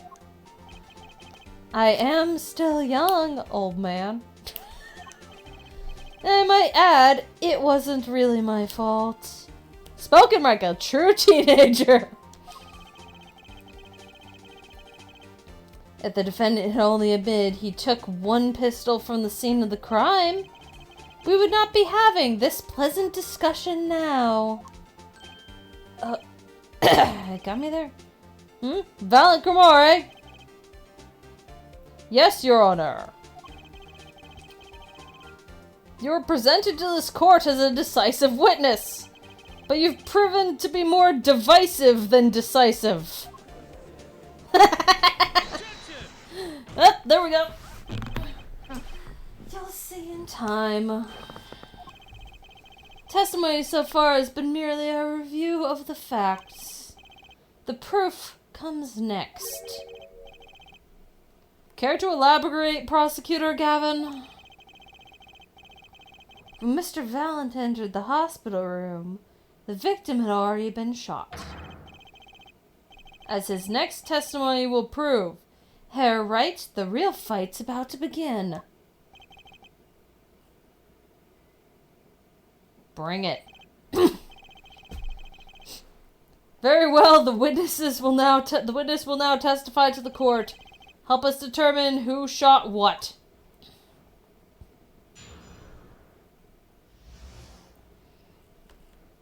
Let's see, I've got a...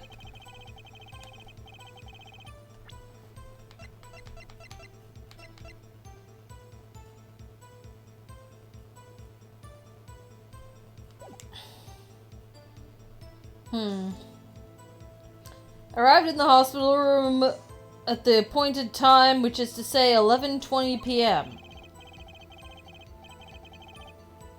After discovering the body, I fulfilled my obligation, then called in the doctor.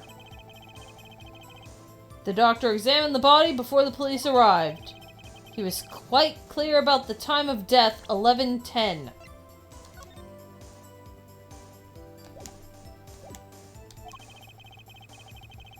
And the one in the room at the time was my partner. At that time was my partner, not me.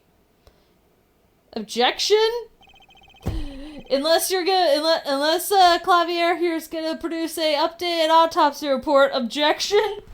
Those are rather close times are rather close, you have to admit.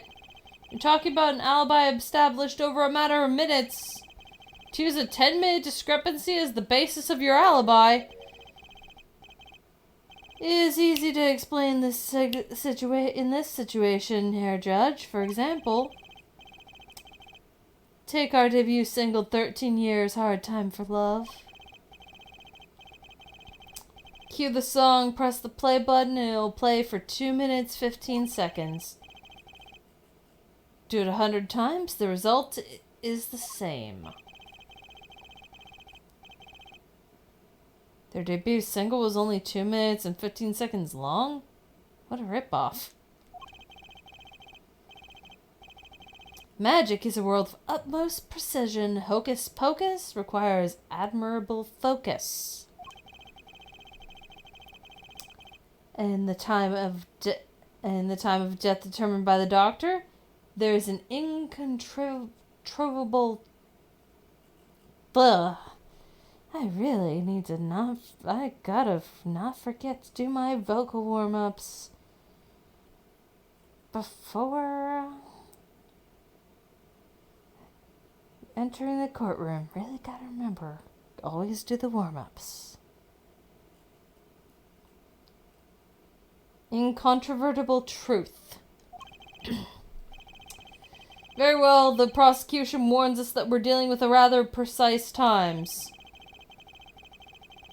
And we can expect the cross-examination to require the same level of precision. I would hope the defense refrains from its customarily broad, sweeping accusations. Lest we blur the focus this case so clearly demands. Point taken. Baseless remarks will result in a penalty. Carry on, Mr. Wright. Carry on. Right. So, don't press anything. Got it.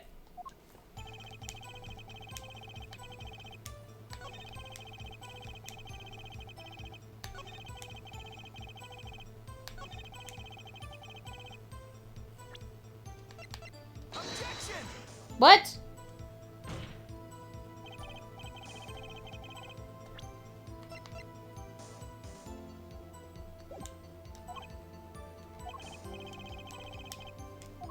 Huh? Really? I'm sorry, how does that not... Okay, fine. Press.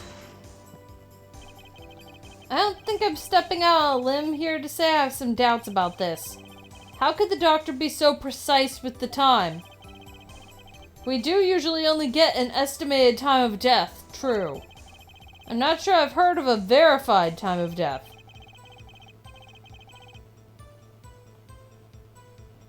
Magic revels in making the complex appear simple, but the reality is the opposite.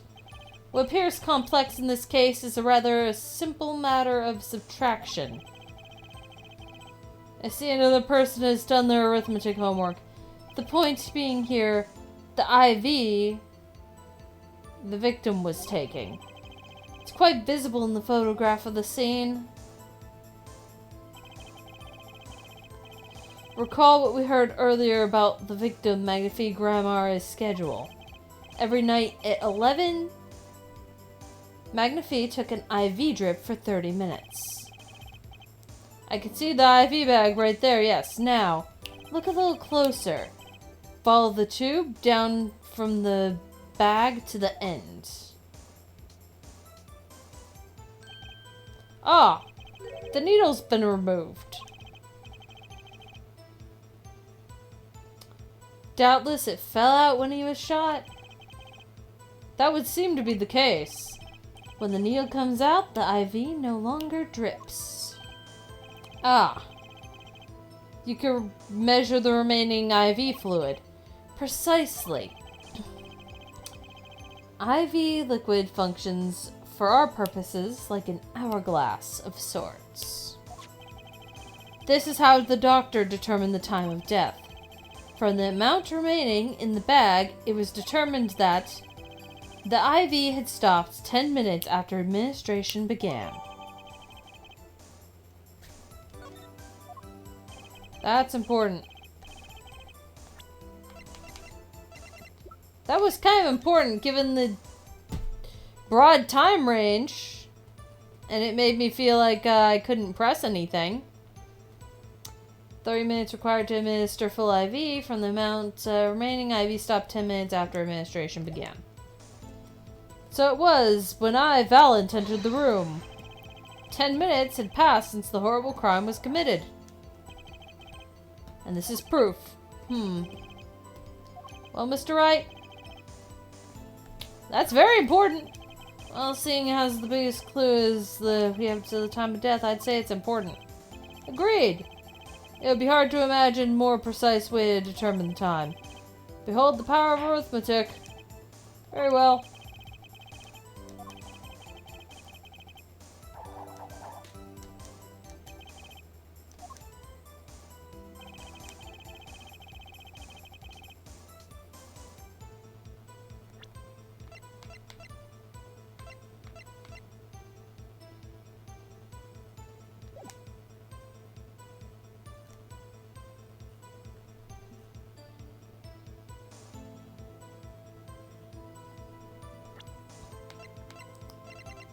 It's this. No, it's not. Fuck. Fuck. Penalty. Yeah, apparently I'm on the wrong track, Phoenix.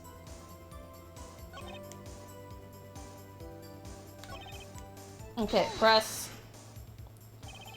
Did you notice the IV yourself by any chance? When I first entered the room, the stench of gunpowder assailed me. Next, the mark of death upon my mentor's forehead. And then his left arm did I spy a rose, drooping and wilted. Its thorn, the discarded IV needle. Knocked from the vein by the force of the shot. Lucky for you. If the IV had not been there, why, you might be a suspect. Indubitably so. I might say it's thanks to my lucky color. Your lucky color? Indeed, even today I wear it proudly upon myself. For it always, without fail, brings me luck.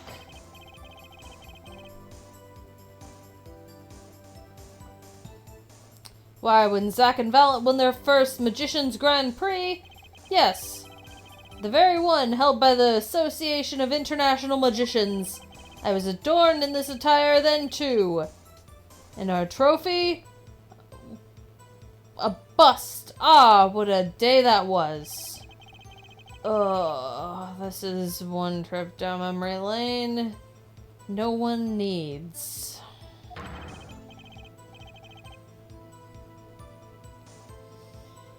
My lucky color, and yes, indeed, that IV too. I say I think it was hued, 'twas hued especially for me, Valiant. That does seem to be the case indeed. Well, Mr. Wright, any thoughts on this testimony? Valiant sure looks happy with himself. Okay, how about this? Lucky color. That's green. That looks green. Certainly sounds like a lucky color brought you plenty of luck, but not this time, Mr. Valiant. Your lucky colors betrayed you. I'm afraid you've lost me? Your Honor? The witness testimony just now clearly contradicts the evidence. What?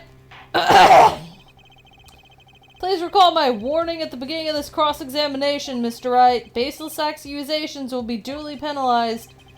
I do hope this accusation is well-based. Don't worry, I've got all your bases right here. Well, let's hear the defense's claim. Where's your evidence that contradicts what Mr. Valiant has told us?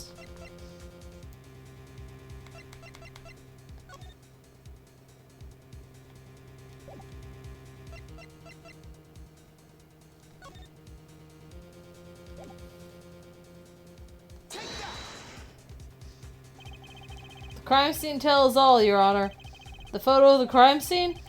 All this talk of color has me yearning for a black and white, clear-cut simplicity. Tell us, Wright, just where's the contradiction in this photo? My pleasure, and I assure you it's quite simple. But I can't promise anything in black and white. Let's hear what Mr. Wright has to say.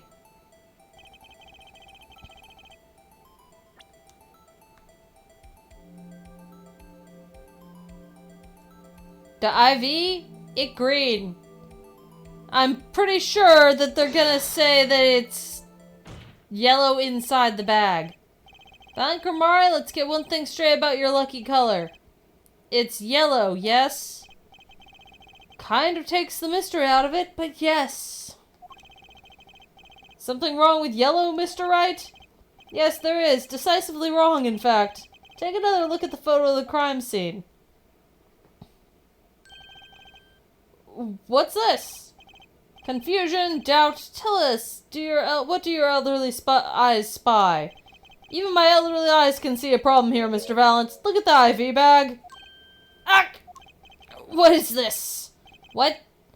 Foul magic. It would be hard to call the IV liquid yellow. I'm afraid no magic was involved in taking this photo. Alakazam! Oh.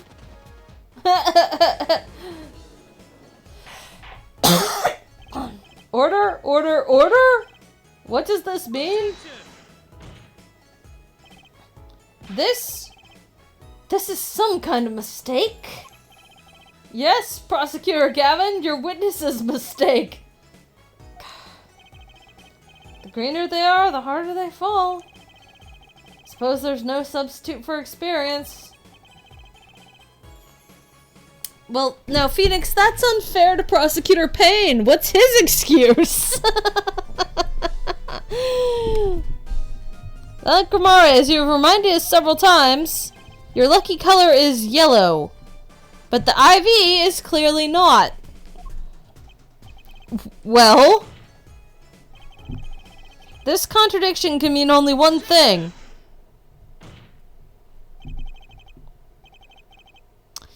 And to think you almost had me. I see your true colors now. Ace Attorney Phoenix, right? Something you'd like to tell us, Prosecutor Gavin?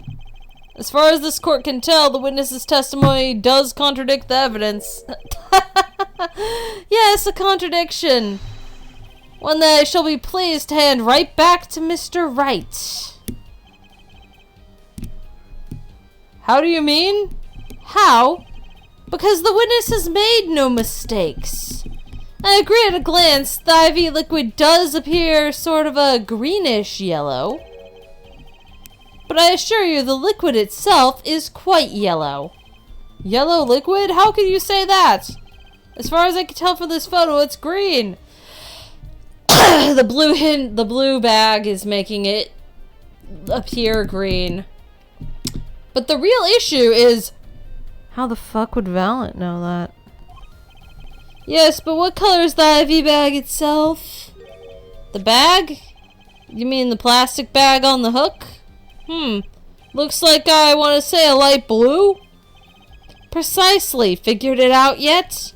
Put a yellow liquid in a blue bag and you get green? This, incidentally, is the liquid's true color. I see. Your explanation does have the ring of truth to it.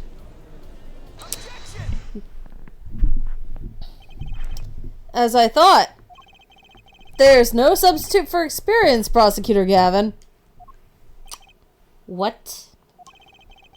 You may tell a good tale, but you've just proven something rather grave. For you, that is. Grave? The liquid in the IV is yellow, yes. But how did this witness know that? Gah! It's quite unnatural when you think about it. You did think about it, didn't you?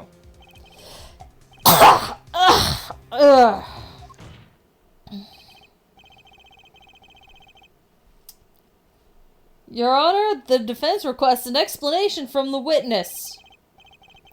At the scene of the crime, the IV liquid appears to be green. So let me ask, how did the witness know the IV liquid was actually yellow? Alcazong?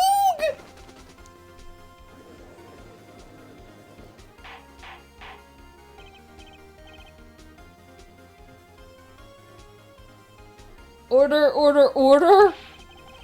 Mr. Wright, you will explain this at once.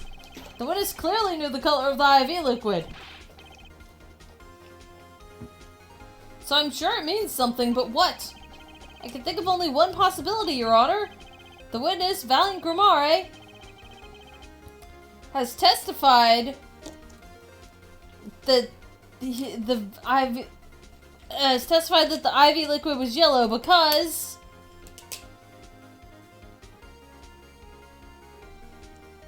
fuck.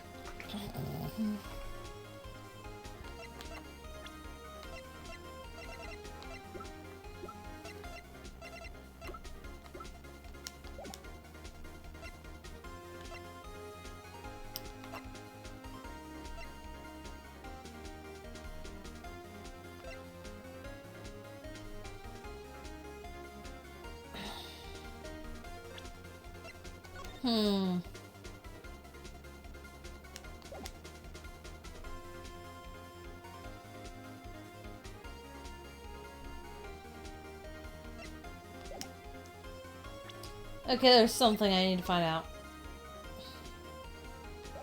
Nope, that's not.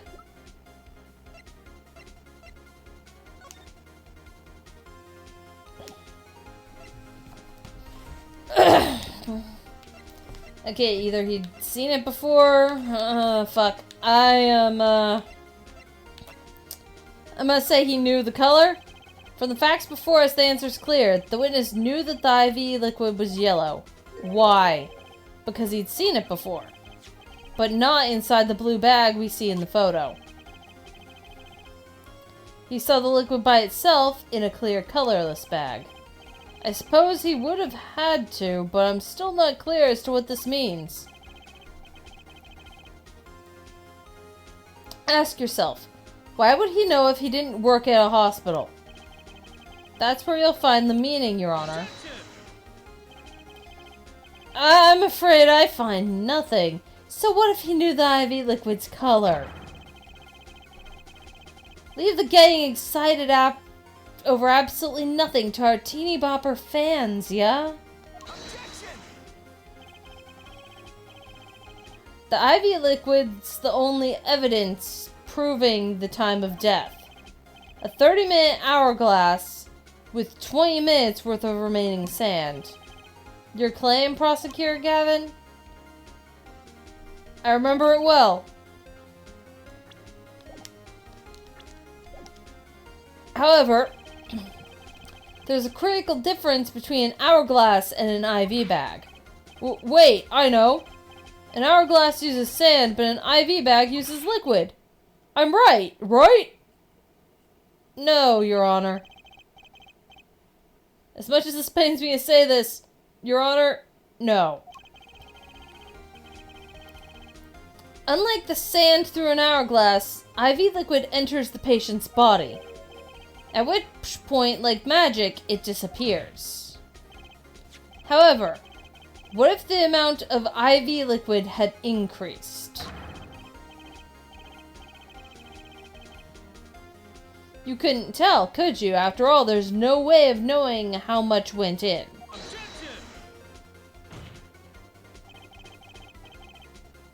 Let me get this straight here, right? You're saying the witness watered down the victim's IV bag. Not with water, but with IV liquid. That's how you knew the IV liquid was yellow. Now wait. I said wait. How might an amateur such as myself assay... How might an amateur such as myself essay to perform such a task? I'm an amateur too, but I can pour water into a cup. I'm afraid there's quite a big difference between a cup and an IV bag. Quite. Can you prove our witness is capable of such a feat? He has a point, amateurs. I at least would have some difficulty pouring IV liquid into that bag. You don't need to be an expert to see the look on the witness' face. He added liquid to that IV to throw off the time of death. I tire of these fairy tales lacking evidence. Well, Mr. Wright, any solid evidence to bring us back down to earth? Valentramare, I'm afraid your magic won't serve you well in a life of crime. Might I ask what you're strongly suggesting? Magic relies on props, and props become evidence. Our witness certainly was able to increase the amount of IV liquid in the bag. All he had to do was work a little magic, and the prop was... the victim's syringe? It's the perfect prop for the magically increasing IV trick, and easy enough for an amateur to use. What kind of evidence is that? The syringe was clean, not a trace of liquid in it. And don't you find that odd, Prosecutor Gavin? But what? The victim had the syringe to administer his insulin shots. There should have been traces of insulin left inside. Well, Valentramare, as you pointed out yourself, the IV liquid makes the perfect clock. One that you could manipulate at will. Ugh! Alakazag!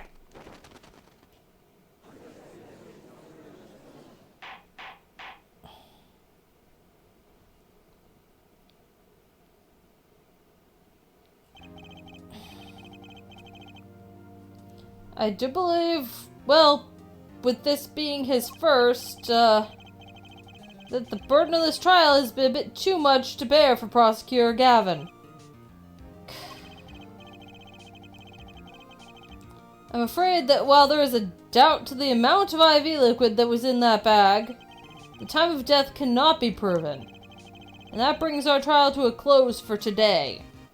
Well, maybe I can squeeze an extra day out of this. I could do a little much-needed investigation work. I see there are no objections to absorb... Damn it, Klavier.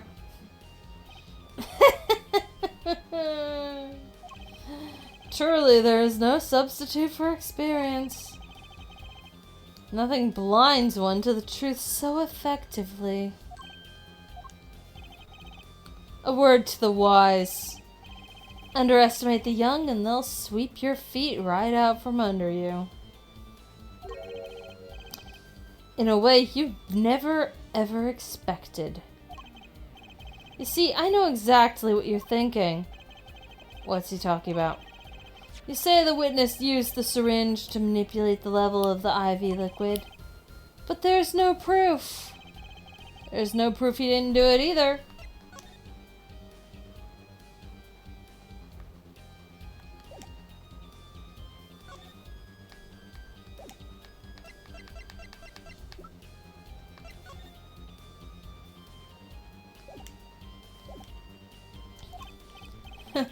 Yes, quite true. Huh, he's admitting it? Nor was this witness quite as decisive as I'd hoped. This, I admit, after all, why linger in the past when the future holds so much? You have something in mind, Prosecutor Gavin? Proof, Herr Judge. I have another way to prove my case. With evidence, no less. What's this? This is the victim Magnifi Grimari's diary. Diary? After going into the hospital, Magnifi began writing his memoirs, it seems. Weird burp trying to come through. Story of his birth, his startling debut, and the meeting of his disciples. Seems he intended for the last chapter to end, quite appropriately, with his death. Wait, that book doesn't say what the reason was, does it? The reason why his disciples couldn't refuse his last request? Sadly, it does not. What's important here is on the last page. Apparently, the victim wrote in his journal that night, even after the IV had begun at 11 p.m. Let's read it, shall we?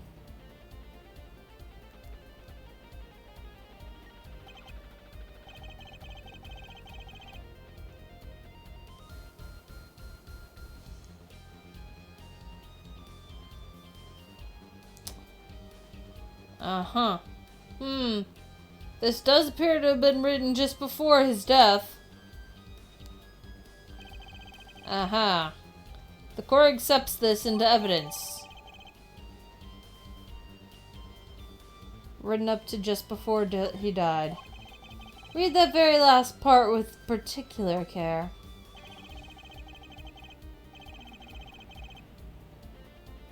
This journal may end here, or it may go on. But not long. That depends on his hand. Of course, by his, he refers to our defendant, Zach Grimari. That would make sense, yes.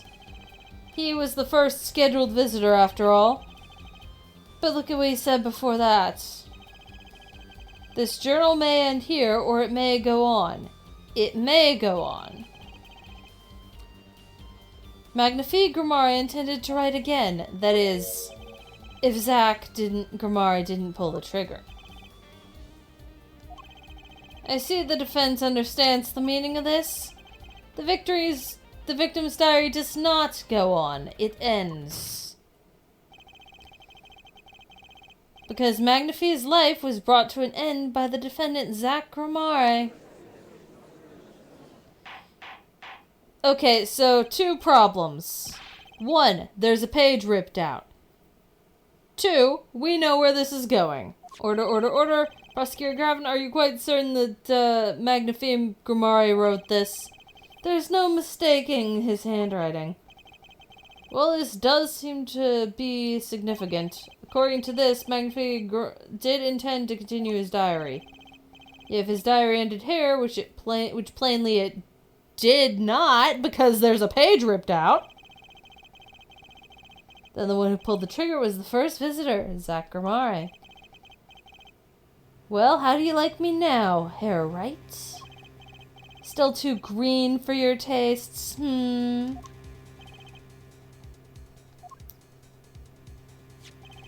He's right about the diary being pretty clear. Still, I find it hard to believe that he'd overlook such an obvious problem with his precious evidence.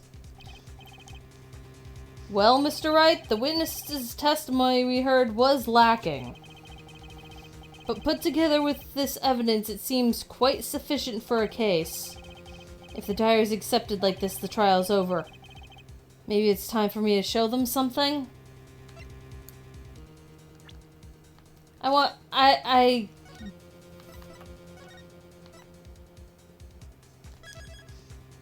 I'm saving here for a reason.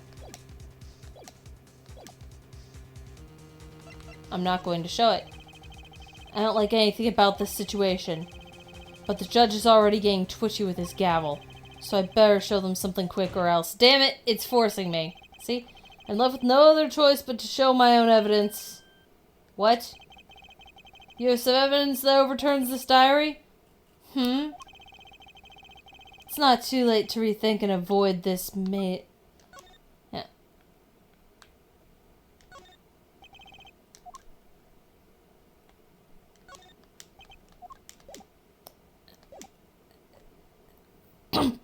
It's not too late to rethink this and avoid more embarrassment.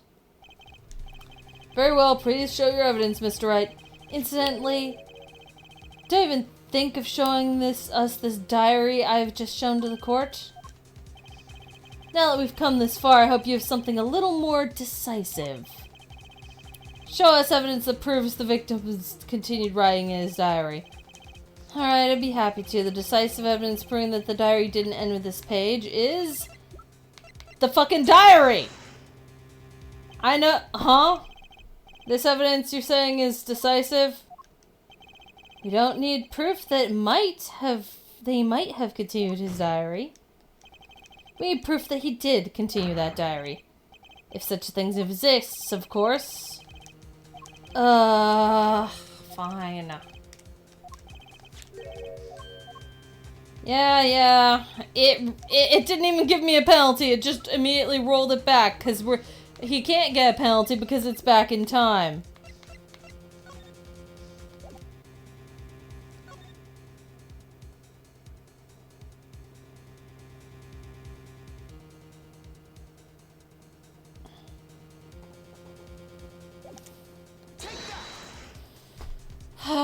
First, take a close look at this diary. Note that a page has clearly been ripped out. What's this? I hadn't noticed that at all. That's why we're still here talking about this. As it just so happens, I have here what I believe to be the missing page.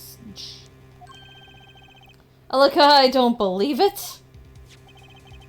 Looking at this page, it's hard to imagine that the first visitor that night shot Magnifique Gramare.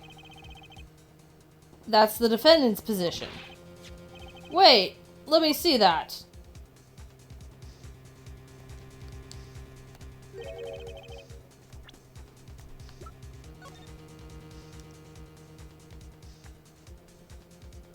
I want to see the page. Show me inside.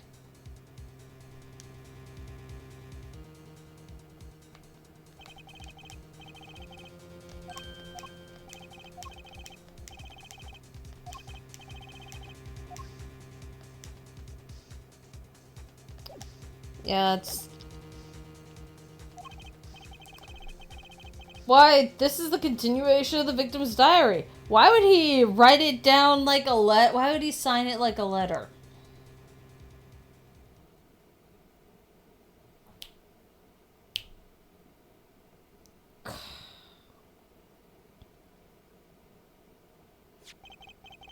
Note the torn edge of the page.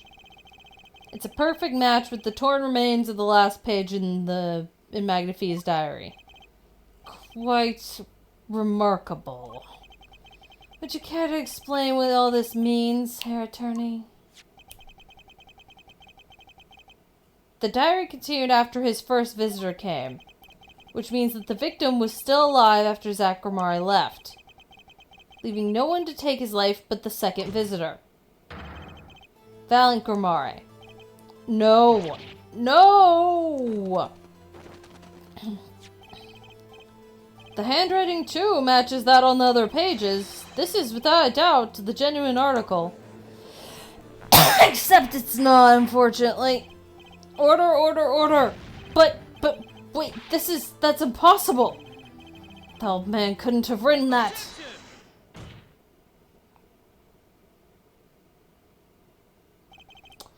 Finally. You just couldn't resist, could you, Herr Wright? Resist what? Presenting solid evidence? Herr Judge? Yes, Prosecutor Gavin? Might I request that we put the current cross-examination on hold? The prosecution would like to call a new witness. But Prosecutor Gavin? This evidence overturns the current witnesses. I ask only to put it on hold. Please, my new witness has a very, very important piece of testimony to give. 5 minutes, no more. I promise, Your Honor. Very well, if you put it that way. Mr. Wright, what's your take on this? Well, Your Honor, judging from his enthusiasm, we'll have to hear this new testimony sooner or later anyway. So it might as well be sooner. Then though this is highly, highly irregular, we will put the current cross-examination on hold. The witness may step down. Now, Prosecutor Gavin, please bring the surprise witness to the courtroom. I had a bad feeling just then. That ripped-out page was too obvious. He must have known. And I should have known it was a bad sign all around.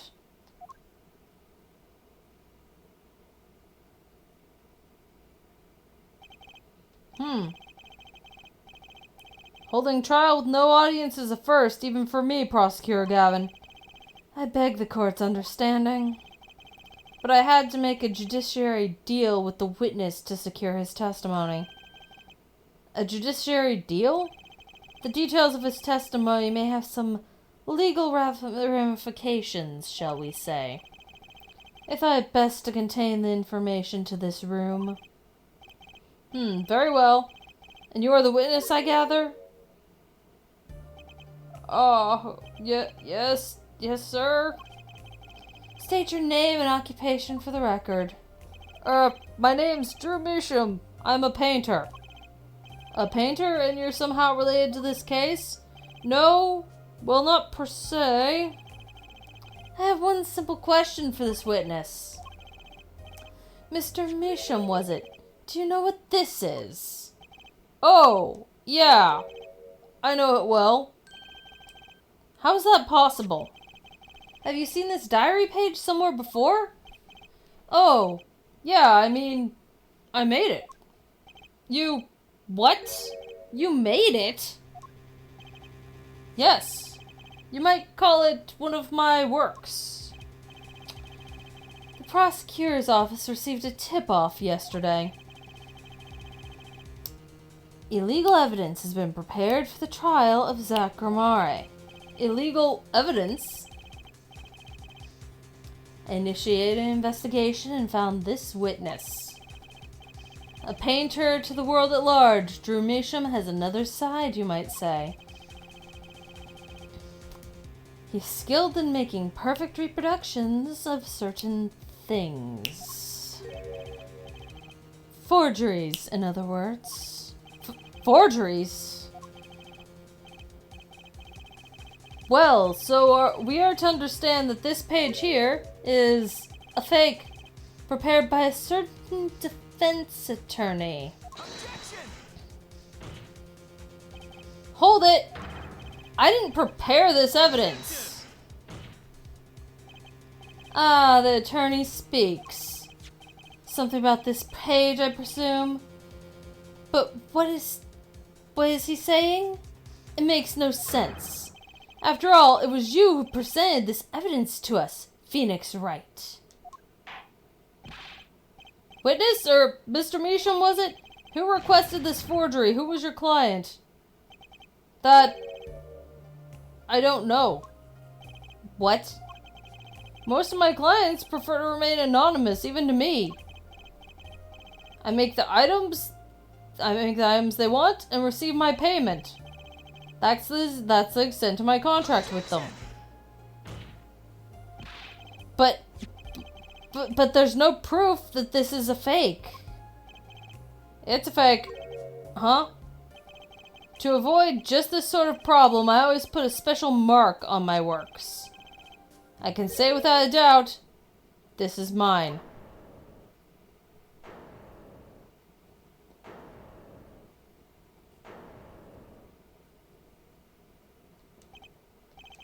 Mr. Wright, you've just presented illegal evidence to this court. My court. It was careless of me. That's all I can say. Oh, old boy?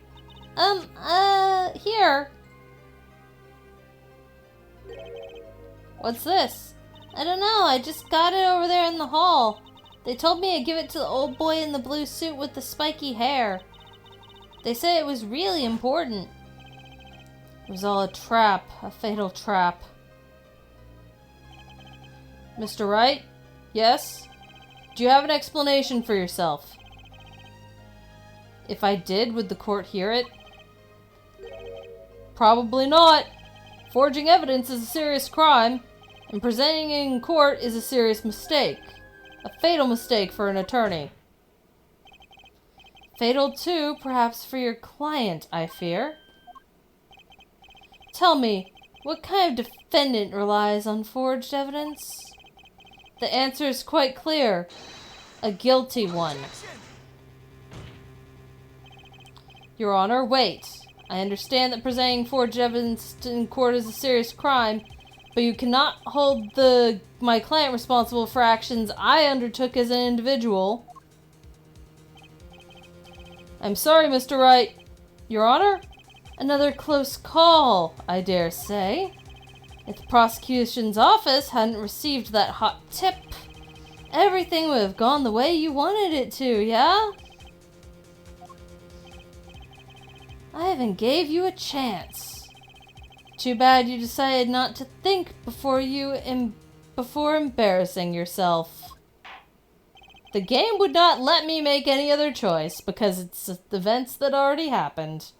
I see no need for a further discussion on the matter. Special witness dismissed.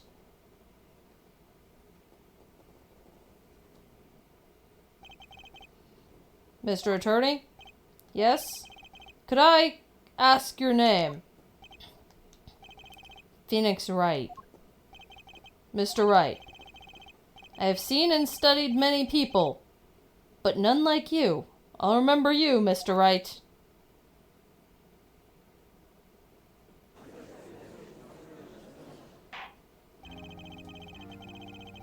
Though I deeply regret having to declare a verdict in this way, this trial is over. You have the right to find a new attorney and make an appeal. However, this court must... Your Honor? Yes, Mr. Zack? There is one thing I wish to make clear. Today, in this courtroom, you cannot declare me guilty. It is impossible. I'm afraid the defendant is quite mistaken. I most certainly have the authority to declare a verdict on you. Except, tell me, how do you plan on announcing your verdict when your defendant does not exist? Doesn't exist? What are you talking about? I'm talking about this. Mr. Enigmar! The defendant's escaped. Find him quick. Bailiff, close all exits from the building. On the double, he must not be allowed to escape.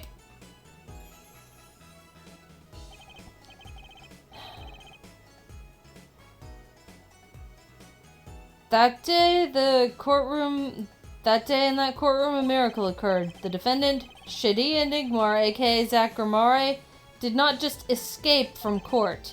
He literally, unbelievably, vanished. Right before the bailiff's eyes. No one ever saw him again, not since that day. This is the Grimare miracle!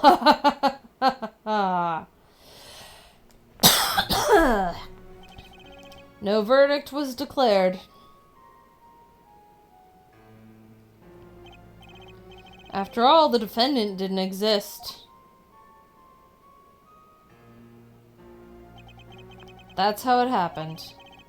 The trial of magician Zach Grimare vanished along with him for all eternity. Or at least 7 years. The mysteries that remained behind were all solved. However,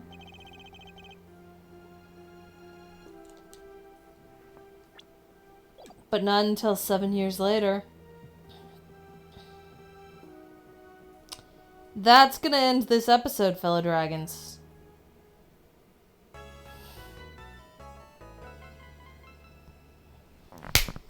Yep, that's where this episode's ending. On one hand, I should probably lie down. Because of the whole technically still being sick thing. On the other hand, I'm enjoying this too much. I want to continue.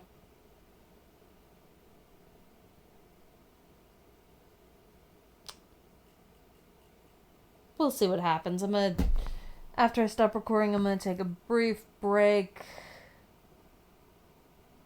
And depending on what happens during that break, maybe I play more, maybe I end up waiting longer.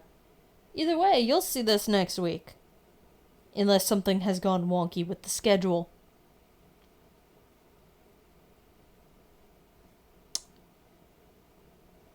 Who knows? Maybe, maybe not. We'll see. If something does go wonky with the schedule, it'll be on the Discord and also on the community tab. But that's gonna do it, fellow dragons. I'll see you next time. I have to go make sure I don't have a fever. Bye!